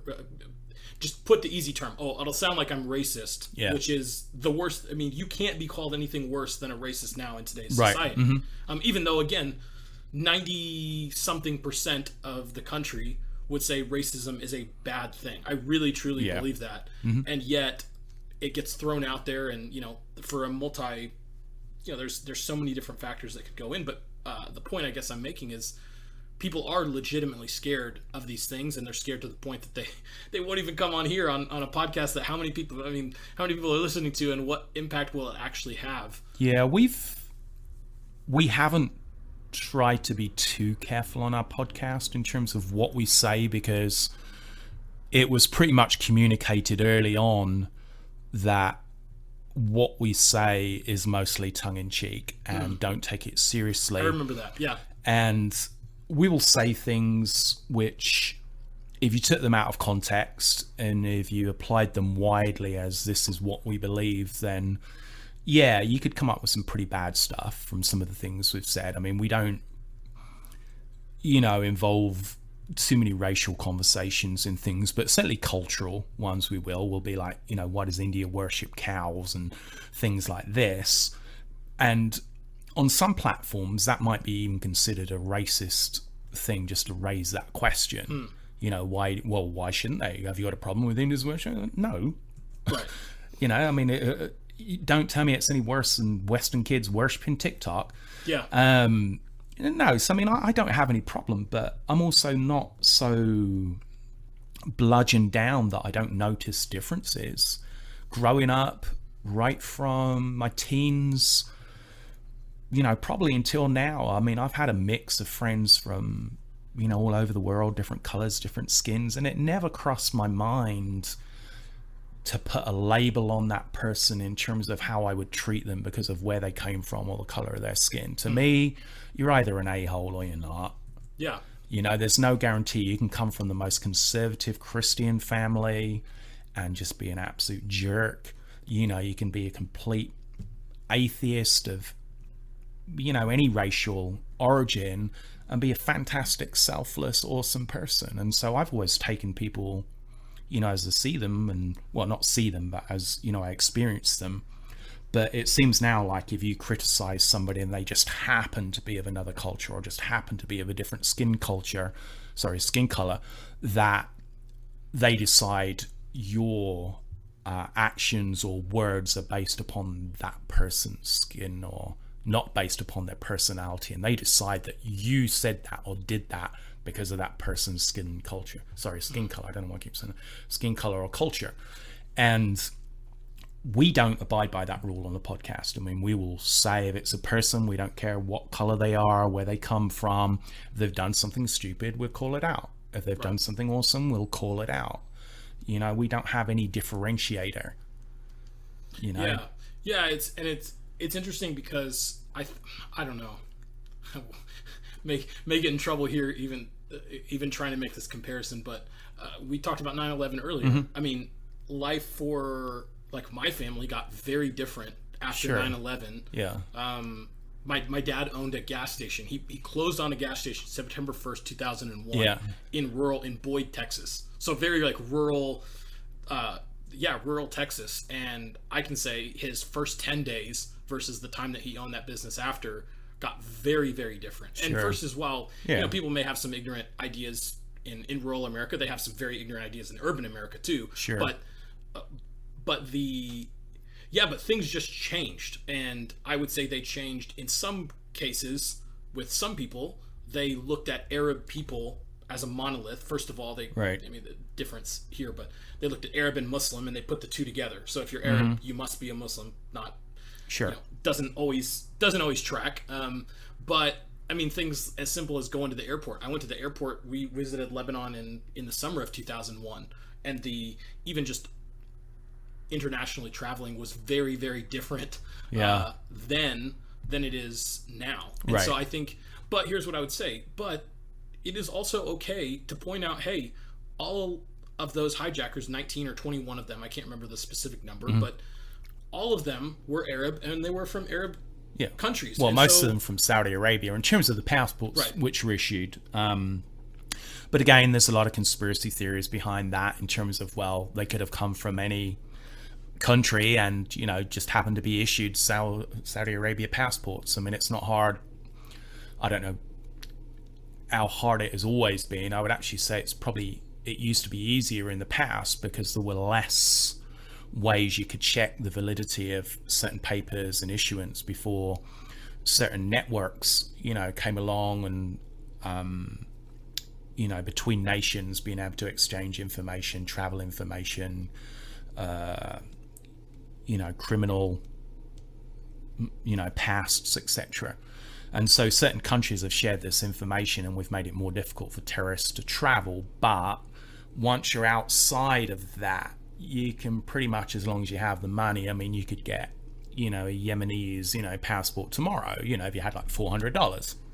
And you could go, you know, to the gate at JFK in New York, and they wouldn't be able to tell whether it was a fake or not, certainly from looking at it. And they might run it through the system, but the person who you bought that passport from might also know somebody who works in the passport issuing office who might have put it in the system legitimately for you. And so nobody would know who that person is, whether they're a terrorist, who they are. So I don't think there's any barriers to prevent anybody, you know, coming in and doing what they want outside of perhaps our sleuth, our detective chances of eventually reverse engineering and finding where this person came from, who financed it, what was really behind it. That's where the risk lies, I guess, of it's not that you can't get away from the act, but you're going to find out who was pulling the strings at the end of it. You know, and then that retribution comes along. Now, in the case of Saudi Arabia, so what that they all came from Saudi Arabia? You know, you could probably find in, I don't know, North Tarrant County, if you looked hard enough, and you could actually find them maybe 30 radicals who would do the same thing if they had the opportunity and the funding. Right. So you can't point at a country and say, oh yeah, everybody from Saudi Arabia is a terrorist, Yeah. everybody in Iran is, a terrorist, and they all hate America and want to nuke it. You can't say the thing about, people in China, because outside of the CCP, we don't know what the average Chinese person thinks about the West. We're taught that 2 billion people hate us, and so we need to be very scared of China. But it might be the furthest thing from the truth. At the moment, it seems like there's more people in America who hate America than voices coming from China. Yeah. So I think it's a very difficult thing. Free speech, it seems to only work one way, and that works in the way whoever's steering the ship. You can encourage people to drive towards the destination you're already going to. Yeah. But if you have any, let's try sailing over there, they quickly quell and shut down that dissenting voice. So you've just got to enjoy the trip. And when you get to the destination, where you can walk to that place you wanted to go to, because we're not taking you there. And I think, I don't know what's going to make it any better. It's either got to get to such an extreme that almost everybody rejects it, or we're going to split and just go two completely separate ways. Because I can guarantee you, if you sat somebody down the other side of the table from, perhaps upstate New York or Northern California, they'd have perhaps more in common with us than, say, somebody who lives in South Dallas in terms of their political views.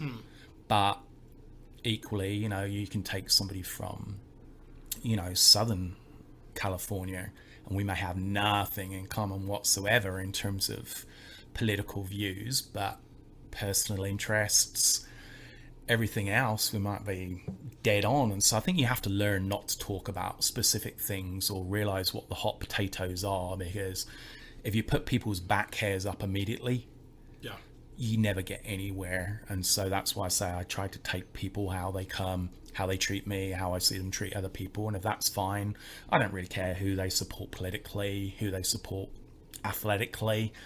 I'm going to try and find the things which we have in common. And unless you're going out murdering old people at 3 o'clock in the morning or doing something abhorrent, then I'm not. I don't think there's a good reason to not give everybody a fair shot. Yeah, it's interesting you say that, and I guess we probably have a lot more in common with the rural farmer who is, whose livelihood comes from the Yellow River in China, who doesn't care about any of these things that we care about. And even if you take a metric like Christianity, that there's more Christians in China number-wise, not population and not percentage, but just number, but raw numbers. There's more Christians in China than there are in the United States. And you think so how do we have this idea that, China are the bad guys, or China, or maybe you think, China's great because you like the way that they run things politically, but I think if we, instead of just assuming everybody is there, we saw this in the election. We saw people didn't understand why Latinos specifically. I'm married to a Latino woman, and they didn't understand, why did more Latinos vote for President Trump this time than they did the first time? But it's because there's this deep misunderstanding of the culture, and you think, all Latinos think blank, but you really break them down. They're family people. They're more family oriented. They're more religious. They're more all of these things that you would typically go, that's what a white evangelical does. And the idea that you have of white evangelical actually probably matches up closer with a Latino person who you've never met before than the white evangelicals that you seemingly think are the big bad guys now of culture. Now I have a lot of Hispanic friends I've made through, coaching soccer and, just general social circles. And the majority of them would identify conservatively, certainly on the fiscal level, because they want to build a stable, home, and they want to feel like, if I put in the hard work, I want to be rewarded for that hard work, and forget the type of work I do, because I know there's always a stereotype, of Hispanics, it's landscape gardening or, whatever form of manual labor, as if it's like some pariah of a profession. And it's, as we first started talking about, those people, are just as important as, you know, the lab technicians or anybody else, because again, society wouldn't function. It wouldn't function in the same way. And I hate the accusation from various people on the right that the more people we let in, we're going to have, you know, less jobs for Americans. It's like, you know what? If somebody can come into the country, not speaking the language, have no contacts, and take a job and earn money, and you've been sitting on your backside and you're complaining about this person taking work, I don't think that person is necessarily the problem in this whole equation. Now, if you want to get angry at the government for letting people in, you know, and feeling that we can't perhaps float an extra, you know, 100 million people financially, you know, take care of them in certain social welfare aspects, I can kind of understand that. Yeah, let's cap immigration until the country gets stronger economically or whatever. But being angry at people coming into the country who 99% of them, you know, just want a better life, but they're willing to work and they manage to get a job and they manage to get money, and then people are bitching about people who have come in and got a job. It's like, well, good for them. They came in, they had no contacts, can't speak the language. They know that a certain proportion of the country is angry at them for coming in, and yet they come in, do a job, and it's like, really? This is just people just trying to live a life. Do you not honestly think if they had the choice and were able to live this type of standard of life in their own countries, they probably would have liked to have stayed there? I mean, I don't want open borders, because again, that's a slow suicide. You've got to have some level of, I guess, not educational background, because there are certain people who have done very well and become multi-millionaires through very little, you know, educational input. So I think that's a bad thing. And also, we don't know the standard of colleges and what they're taught in a lot of other countries. So to say, oh, you've got a degree, you can come in and apply for a job, well, why not that 17-year-old person who dropped out of school at age 12 to help feed their family? Why should they not be able to come in and work if they're willing to work? So I think some of the criteria is a bit, you know, weird. Now, it's okay if somebody's been arrested for, you know, 400 hardcore drug offenses and 19 murders. Perhaps we should stop them at the border and tell them to do a turnaround. You know, we don't kind of need people like that, but that's not discriminatory on any type of cultural or racial level. That's purely that person's a piece of crap. Let's not have them come in the country. And that's my really only barrier to immigrants, is that, yeah, we don't want to be letting people in. Not somebody, you know, was caught with marijuana when they were 16, you know, 20 years ago, and now they can't come in the country for the rest of life, because this is stupid.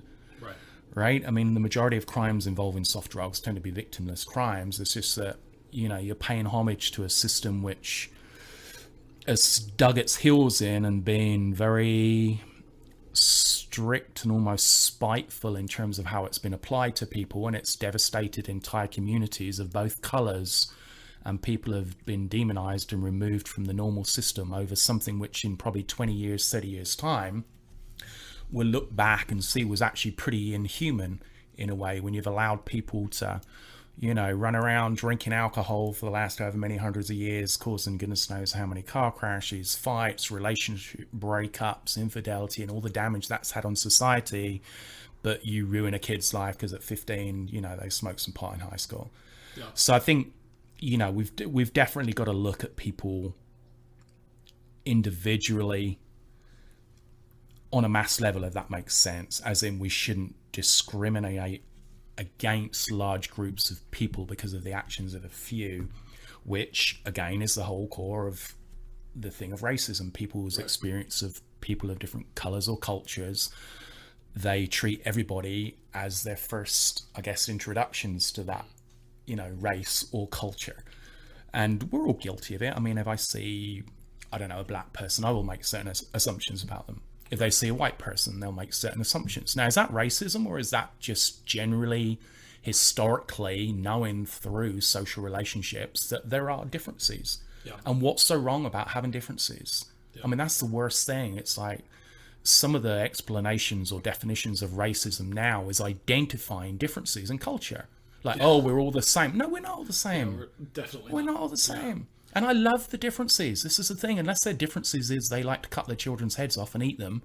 You know, I'm pretty open to most of the differences people with different cultures and colors bring to the table. And so to me, recognizing a difference isn't racism. Now, if you're saying, oh, black people are stupid because blah, blah, blah, then yeah, that's out and out racism, ridiculous, sure. Right? And the same thing if they turn around and say that generalize white people along those lines. It's racism. I don't think there's such a thing as reverse racism. It's just racism, period. And, I kind of get that's stupid and completely wrong. But if you have to be afraid to talk about a person and say certain things because of their color or culture, when if another person did the exact same thing, you'd have open season to be able to criticize them or compliment them, then I think that's very wrong, because we're steering a million miles away from what MLK's kind of vision about judging people by their character. Yeah, the content of their character, mm-hmm. rather than the color of their skin. Yeah. And so, yeah, it shows up in, little ways. It shows up in the fact that if I'm filling out any form and it says like, what race are you? I mean, it's been so weird. I remember as a kid going, well, do I put white? Because like some forms will have Arab underneath white, but it's like you and my dad, they consider the same race, right? Which my dad is a dark-skinned Arab who has grown up in a very different culture than British culture. Sure. And it's like, how do those fit together? Or am I Asian because Lebanon is technically in Asia? But are you meaning Asian or are you meaning Pacific Islander? And so it shows up in, so how do you, that's a very simple, more innocent way to say, well, how, if you're going to sit there and go, well, these people are allowed to be criticized on this basis, but these people are not allowed to be criticized. Yeah. Well, so what do you do then for that? And these issues come up in many different ways. I'm just choosing to use a very innocent one to say, so how would somebody label, if you're going to label me a certain race, right? Well, and certain people would call me white or white passing because of the color of my skin, but the culture that I was raised in was very different than that. And even so much to the point that my dad would use language that would say, well, Americans do this. And it was very confusing to me, an American who would look at my dad and say, we are Americans. Like, what are you talking about? You're a citizen of this country. How could this be done? And so I guess the point that I'm making is you can't, right? You can't just look at somebody and say, it's impossible to say, oh, you're a Brit, so this is the way you think because you're a Brit. Yeah. Well, not far from it, right?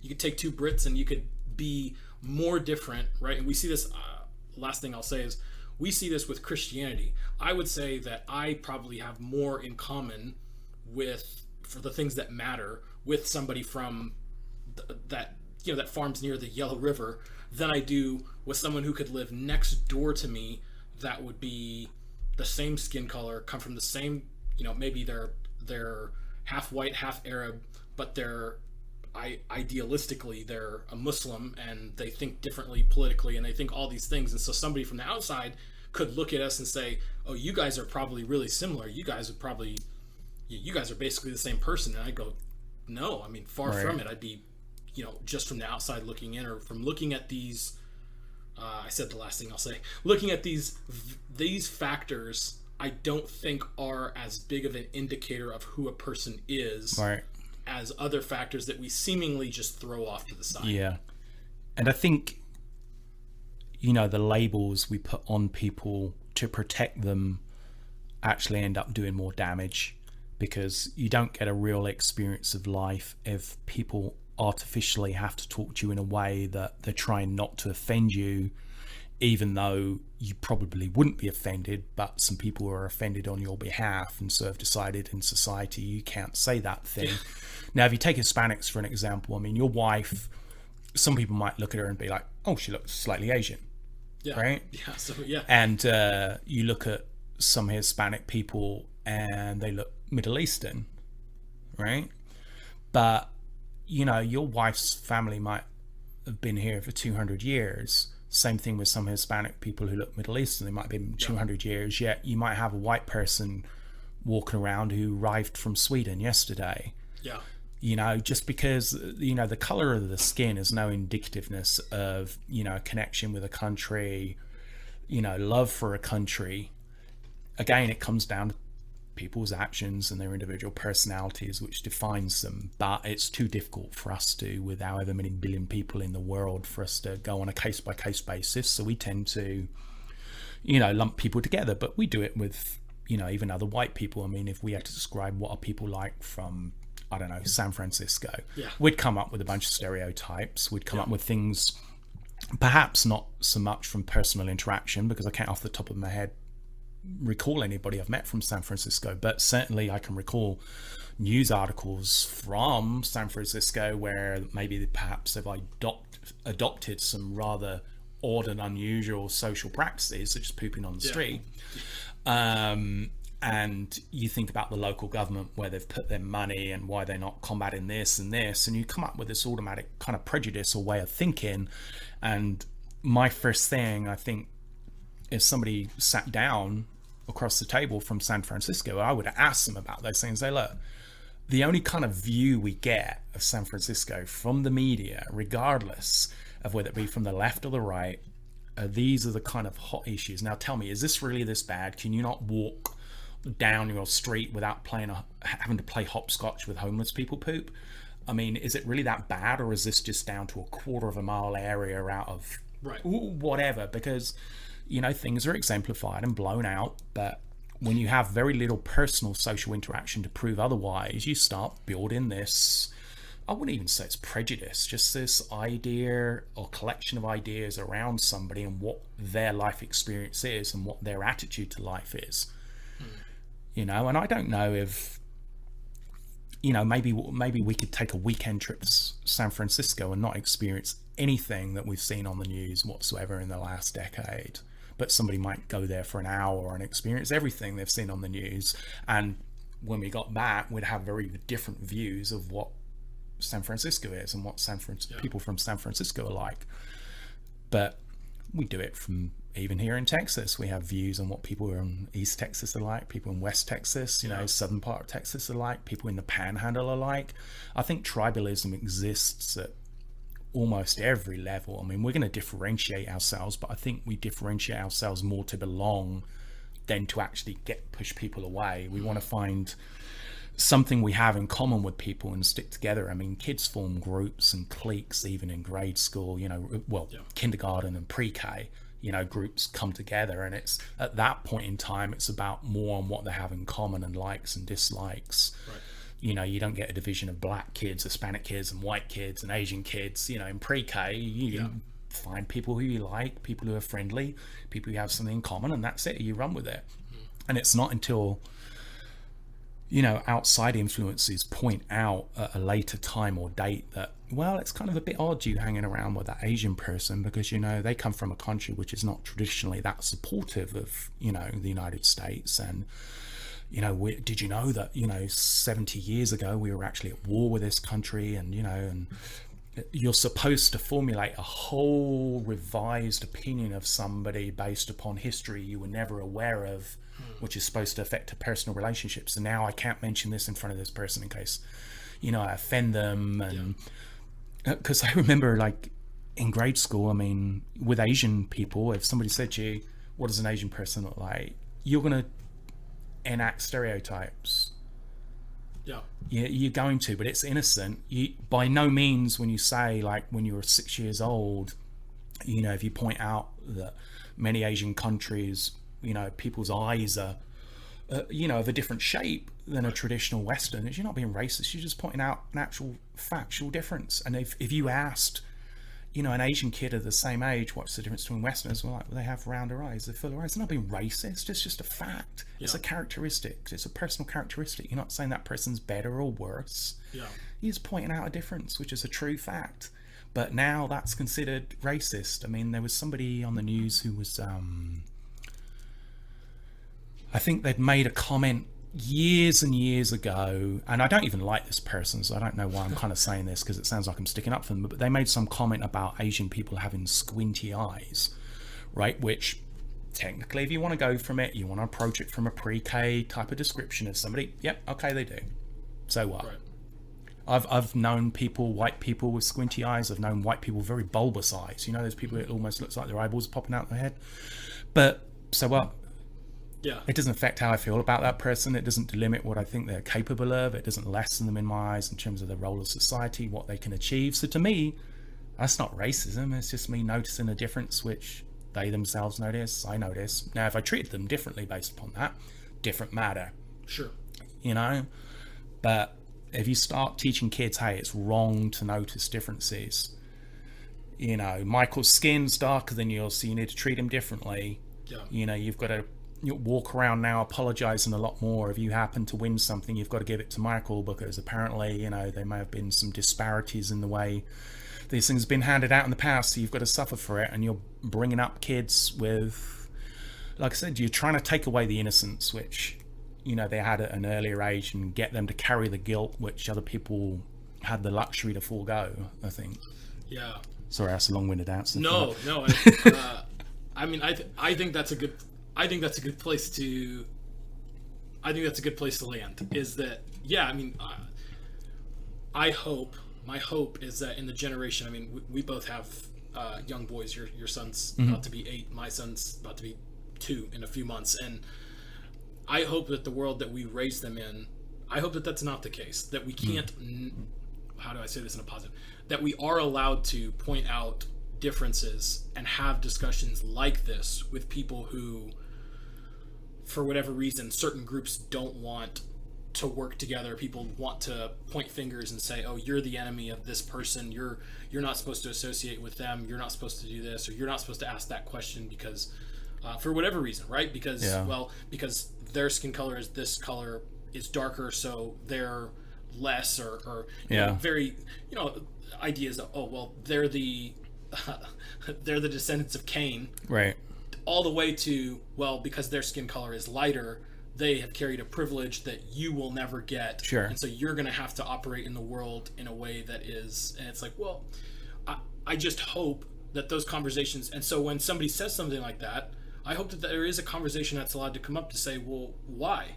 Or why is it that way? Yeah. Instead of having to put the brakes on it and say, well, I can't really say anything because if I share a very honest opinion about this that maybe doesn't exactly line up with these certain people, now my phrase and my words will get used against me, and I'll lose my job, I'll lose all of this, or I'll lose all these friends because I voted for a certain person, or I didn't vote for a certain person.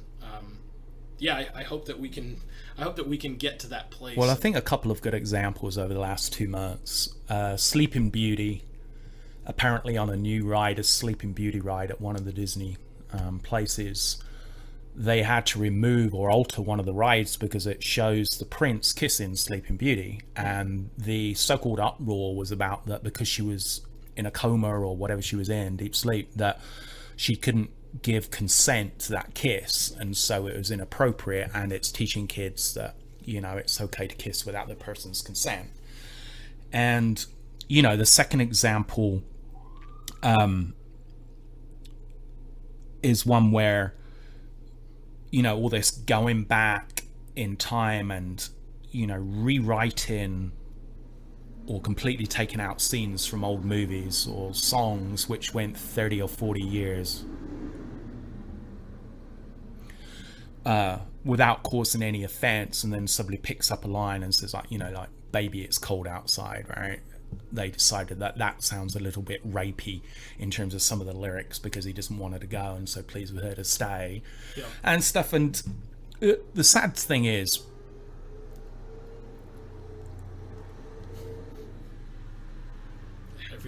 everything wants to come by now all of a sudden.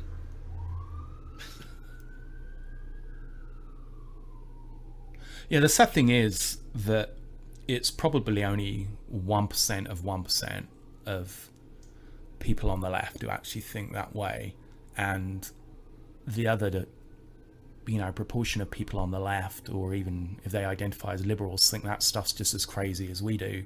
Yeah. But the way it's presented, you then have a large proportion of people on the right who think, well, that must be the attitude of everybody on the left. Yep.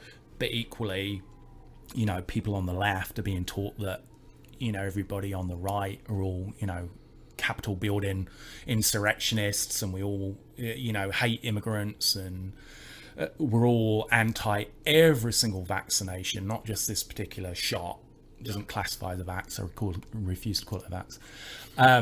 But again, it's this 1% of 1% of people who, you know, they make the news because it seems so outlandish and so outrageous. But then we formulate this view that, okay, well, that's the opinion of people on the left. They think there are over 200 genders, whereas for all the Democrats I know, none of them think there are 200 genders. Yeah, I agree. You know? Mm-hmm. Yeah, but so again, it'd be easy to label and be like, oh yeah, I don't want to go and, you know, socialize with that person. They're a Democrat, so, you know, they're going to be offended at something I wrote on Twitter, you know, 9 years ago. But truth is, people aren't like that. But I think we're being pushed to view that it is a huge problem and a huge conflict, which is a daily, hourly conflict, where in reality, I mean, how many people have you met day to day, week to week, month to month, who really share any of those extreme views from the left or the right? You know, I wouldn't be able to tell with most people whether they're Democrat or Republican, even after talking to them for 30 minutes, unless I ask them specifically. They don't come out with these radical things of like, we need to overthrow the government, or, you know, we shouldn't tell our dog, you know, good boy, because it's, you know, assigning them a gender and they might feel like they're a female, and by calling them good, the other pet you didn't call good might now have insecurity issues. Yeah, the majority of people don't feel like that. Just because a liberal might have said that, or, you know, some conservative person in East Texas might have said, yeah, well, it's time for an insurrection, we need to overthrow the government, doesn't mean all people on the right share that viewpoint. You've got oddballs in society, and again, even that becomes, oh well, now you're being offensive to people with mental health. Well, you know what, just tell me what words I can use and I will find a way to make those offensive in some way if you allow me to. Sure. Yeah. I remember there was an old episode of Friends where Joey was, I think, showing maybe Phoebe or Monica that he could turn any word or phrase and make it sound kind of like dirty. Yes, and I can't remember what it was. It's like, Aunt Caroline's apple pie. Yeah. You know, it's like you can turn anything and make it inappropriate. Yeah. You know, and I think that's where it's out. They just look to make literally anything, you know, inappropriate. Yeah. Well, I think that's a good place right there. I mean, we can we can end on the Friends note. We can end on if you are somebody that does that, if you are somebody that is so polarized by some of these opinions, maybe take a second. Yeah. Take a second to actually talk to the person that maybe does offend you, that maybe their social media posts, you don't like them. Take a second, or just try to engage with them on something other than that. And I think you would be surprised to see how much you really do have in common, that you really can connect with that person. And there is so much more that is way more valuable than these for lack of better verbiage, but these dumb ideas that seem to separate us. But also, I'd say, go ahead, take some level of personal responsibility, because it's not all about the other person being thin-skinned and being offended, because you can say the same thing, say it in different ways, and it have very different meanings. So we do have care to everybody, to, you know, how we deliver our message. I just want to leave on my part with an example from Ricky Gervais on one of his stand-up tours. He said, you know, the words you say and the way you say them can have very different effects. He said, let me give this example. He said, if one of your friends who you haven't seen in about 6 months pulls out, you know, a photo of their daughter who you haven't seen in a few years, and they show you the photo and you go, oh yeah, she's beautiful. It sounds very dismissive, like you don't care about his family, everything else. But if you take too long and you say the same words, he said it can come out even worse. And he goes, so if you take the photo and you're like, yeah, she's beautiful. He said, that can come across as creepy. Yeah. The phrase I use that I always used for that, or heard used for that exact idea was, well, I didn't say you were fat. And if you emphasize any of those words, it's going to have, I didn't say you were fat. I didn't say you were fat. I didn't say you were fat. I didn't say you were, right? So you can do that, and you're right. Like, have fun with that one. You can have anything that can say that. And you're right, personal responsibility. We have to be responsible. And again, for myself, looking at it like we have a higher responsibility. If you say that you're a Christian, if you label yourself that way, you have a higher responsibility to, before your political affiliation, how do you represent God in that? Now, that doesn't mean that you can't have strong opinions. You can have strong opinions. Jesus had strong opinions on things. But in the way that you develop them and the way that you deliver them, I think, like you said, I think it's incredibly important of how we do that. And if you are somebody that calls yourself a Christian, you have to say, hey, my first responsibility is ultimately reconciling, bringing people back to God. And so if there's something that's going to cause me to not do that because I get so caught up on, I really like cheeseburgers and this person really likes fish, and now all of a sudden we're going to separate and we're going to be different people and we're not going to associate because of something so silly. I mean, yeah. And people would think, oh, nobody would ever do that. But just, why don't you just look at the things that you choose to not associate with people, and sometimes they're not as ridiculous as a change like that. Tristan, do you have anything? This has been fun. I think this is the first episode that we've touched on. I can't even, this was not even the map that we had set out, but I really enjoyed it. I really enjoyed the time. I think we did touch on almost about 1,000 different topics here. I appreciate your 40% that you put in. Yeah, thank you. No, thanks for having me on. I don't normally have a good track record of following routes when it comes to like interviews and podcasts and stuff, so that's kind of normal, really. Par for the course. Yeah.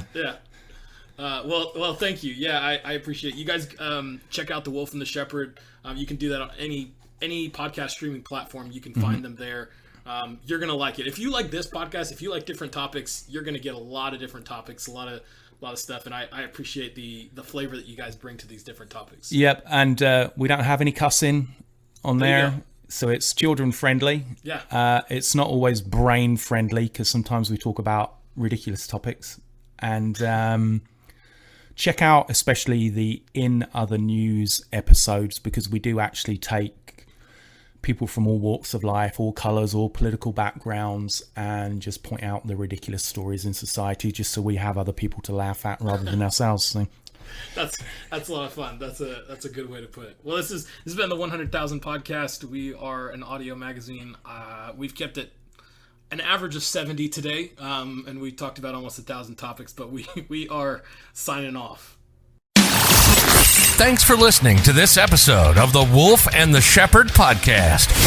If you like what you just heard, we hope you'll pass along our web address, thewolfandtheshepherd.com, to your friends and colleagues. And please leave us a positive review on iTunes when you get a chance. Check us out on YouTube, Facebook, Instagram, and Twitter for additional content. Join us next time for another episode of The Wolf and the Shepherd.